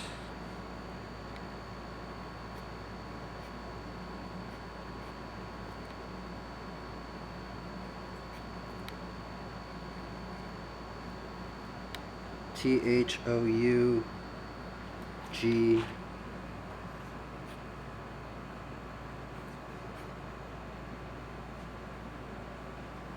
oh H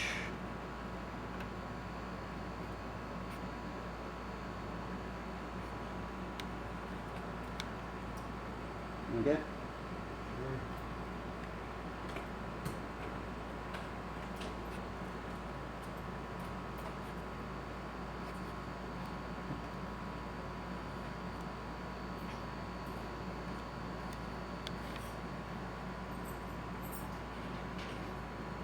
shall be established.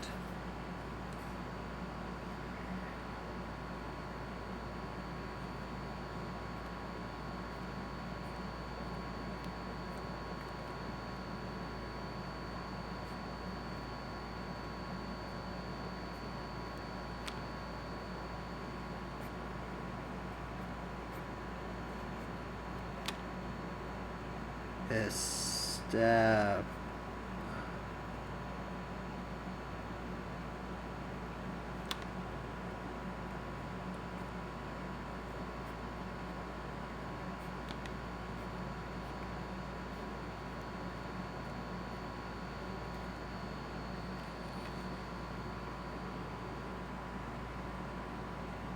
Proverbs 16:3.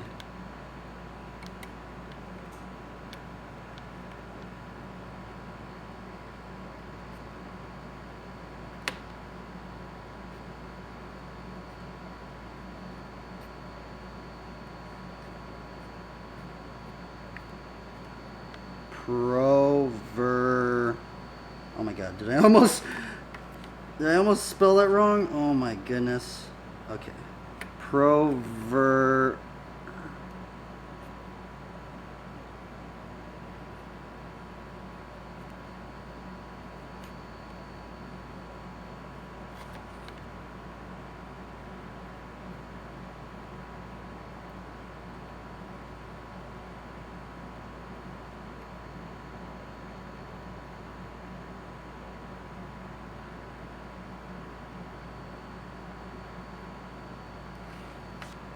Here we go. That one looked cool, man. That one's gnarly, dude. Narcore, dude. We're hitting the waves, man. Just having fun. This one is for the Lord. I have honored this one to the Lord. This one, honestly, I'm not going to lie, this one's pretty cool looking. I kind of want to put, like, crosses, like, I don't know, like, because, I mean, that would be, like, crosses of Peter, right?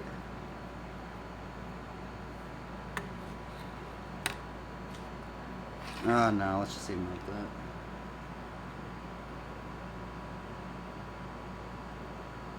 like that. I'll put a cross right here for the Lord.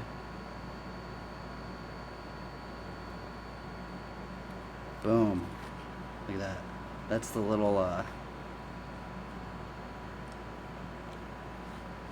don't know, hopefully God thinks that one looks cool. I think it looks cool, so. I don't know. I tried, I mean, I don't know. I don't know if I should continue doing this hand style lettering, but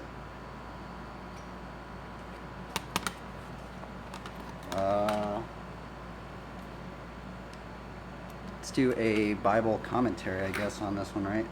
Proverbs 16:3 commentary. Proverbs 16:3 commentary.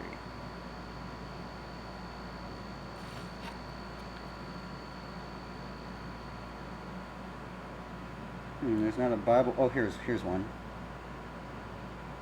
Okay. So the NIV says, "Commit to the Lord whatever you do, and He will establish your plans." Proverbs 16:3 ESV, "Commit your work to the Lord, and your plans will be established." KJV, "Commit thy works unto the Lord, and thy thoughts shall be established." I kind of thought that this one would be a little, because sometimes I got confused on this verse, but when I heard, maybe I should put KJV, right? I mean, I don't know. You can look it up right there. You're gonna find it. Okay, what does Proverbs 16:3 mean?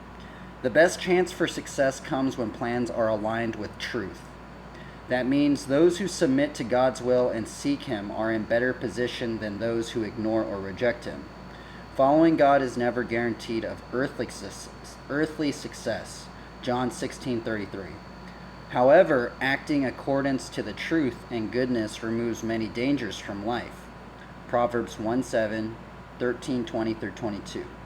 When someone's efforts are fully entrusted to God's will and His control, when they are committed to Him, those labors are less likely to cause their own downfall. Wow, very interesting. Psalms 37:5 affirms this truth by stating, "Commit your way to the Lord, and trust in him, and he will act." Abraham charged his servant from the formidable task of finding a bride for his son Isaac, and his servant was successful in the commission of the assignment. He did not depend on his own intelligence or preference. He asked the Lord to guide him to the right person. Genesis 24:42 through 44. When he found Rebekah, the right person, he offered thanks to the Lord for guidance. Genesis 24 through 48. When he asked her parents for permission to take her to Isaac, he said, "Do not delay me, since the Lord has prospered my way." Genesis 24:56. There's that word again, prosper. When a believer sincerely depends upon the Lord for the understanding to do his will, he is not disappointed. Proverbs 3:5 through 6 counsels, "Trust in the Lord with all your heart, and do not lean on your own understanding. In all your ways, acknowledge him, and he will make straight your paths." And anyway, I think that's about time for me to end the stream. Man, this one's cool. I don't know, I feel like, do you guys think I should continue doing these? I feel like what I like about these is that they're very, very fast. They're very fast, and it's also just rewarding. You know, doing that outline at the end, it's just rewarding. I'm going to do the other drawing too, but the other drawing definitely takes a bit more time and a bit more like, I got to think more, right? This one, I feel like I don't got to think. I'm just scribbling. Just scribble, scribble, scribble, scribble, scribble, you know? And so, you know. Oops. I'm trying to get a thumbnail. Thumbnail for the stream. This is going to be the thumbnail for the stream today.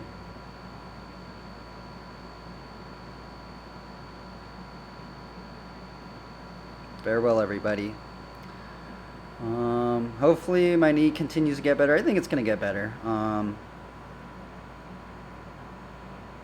do another stream. I don't know. Maybe I'll do another drawing stream later or something. See you, everybody. Continue to try your best. I hope that any sort of seed I'm trying to plant, you know, of God's word, hopefully it's doing anything. I don't know if it's working, if it's not working. I mean, I'm trying to follow this, right? But I don't know if it's just going to continue going forward, right? Strange times we're living in. There's a lot of like dissension, a lot of division, unfortunately, and I know there's much scripture talking about all that stuff, but I mean, hopefully we could bring some sort of, or maybe God wants to bring some sort of healing. And I mean, that's what the word says, right? Something about the tree of life and something about the healing words, right, that we start learning. So anyway, everybody, thanks for stopping by. Anybody that watches this, apologies if I can't ride as well as I normally can, but you know, I fell on my bike, so, but we're gonna get back up. You know, there's a other verse saying, you know, the righteous falls 7 times and rises again, and the wicked stumble in times of calamity, something like that. Anyway, everybody, farewell. You know what it be. Team Elohim.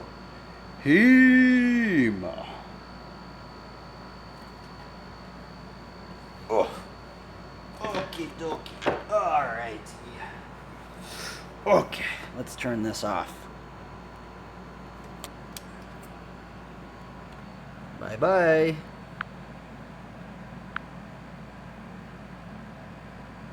No, it's not stopping. It ain't stopping. Where is it? Why didn't it stop?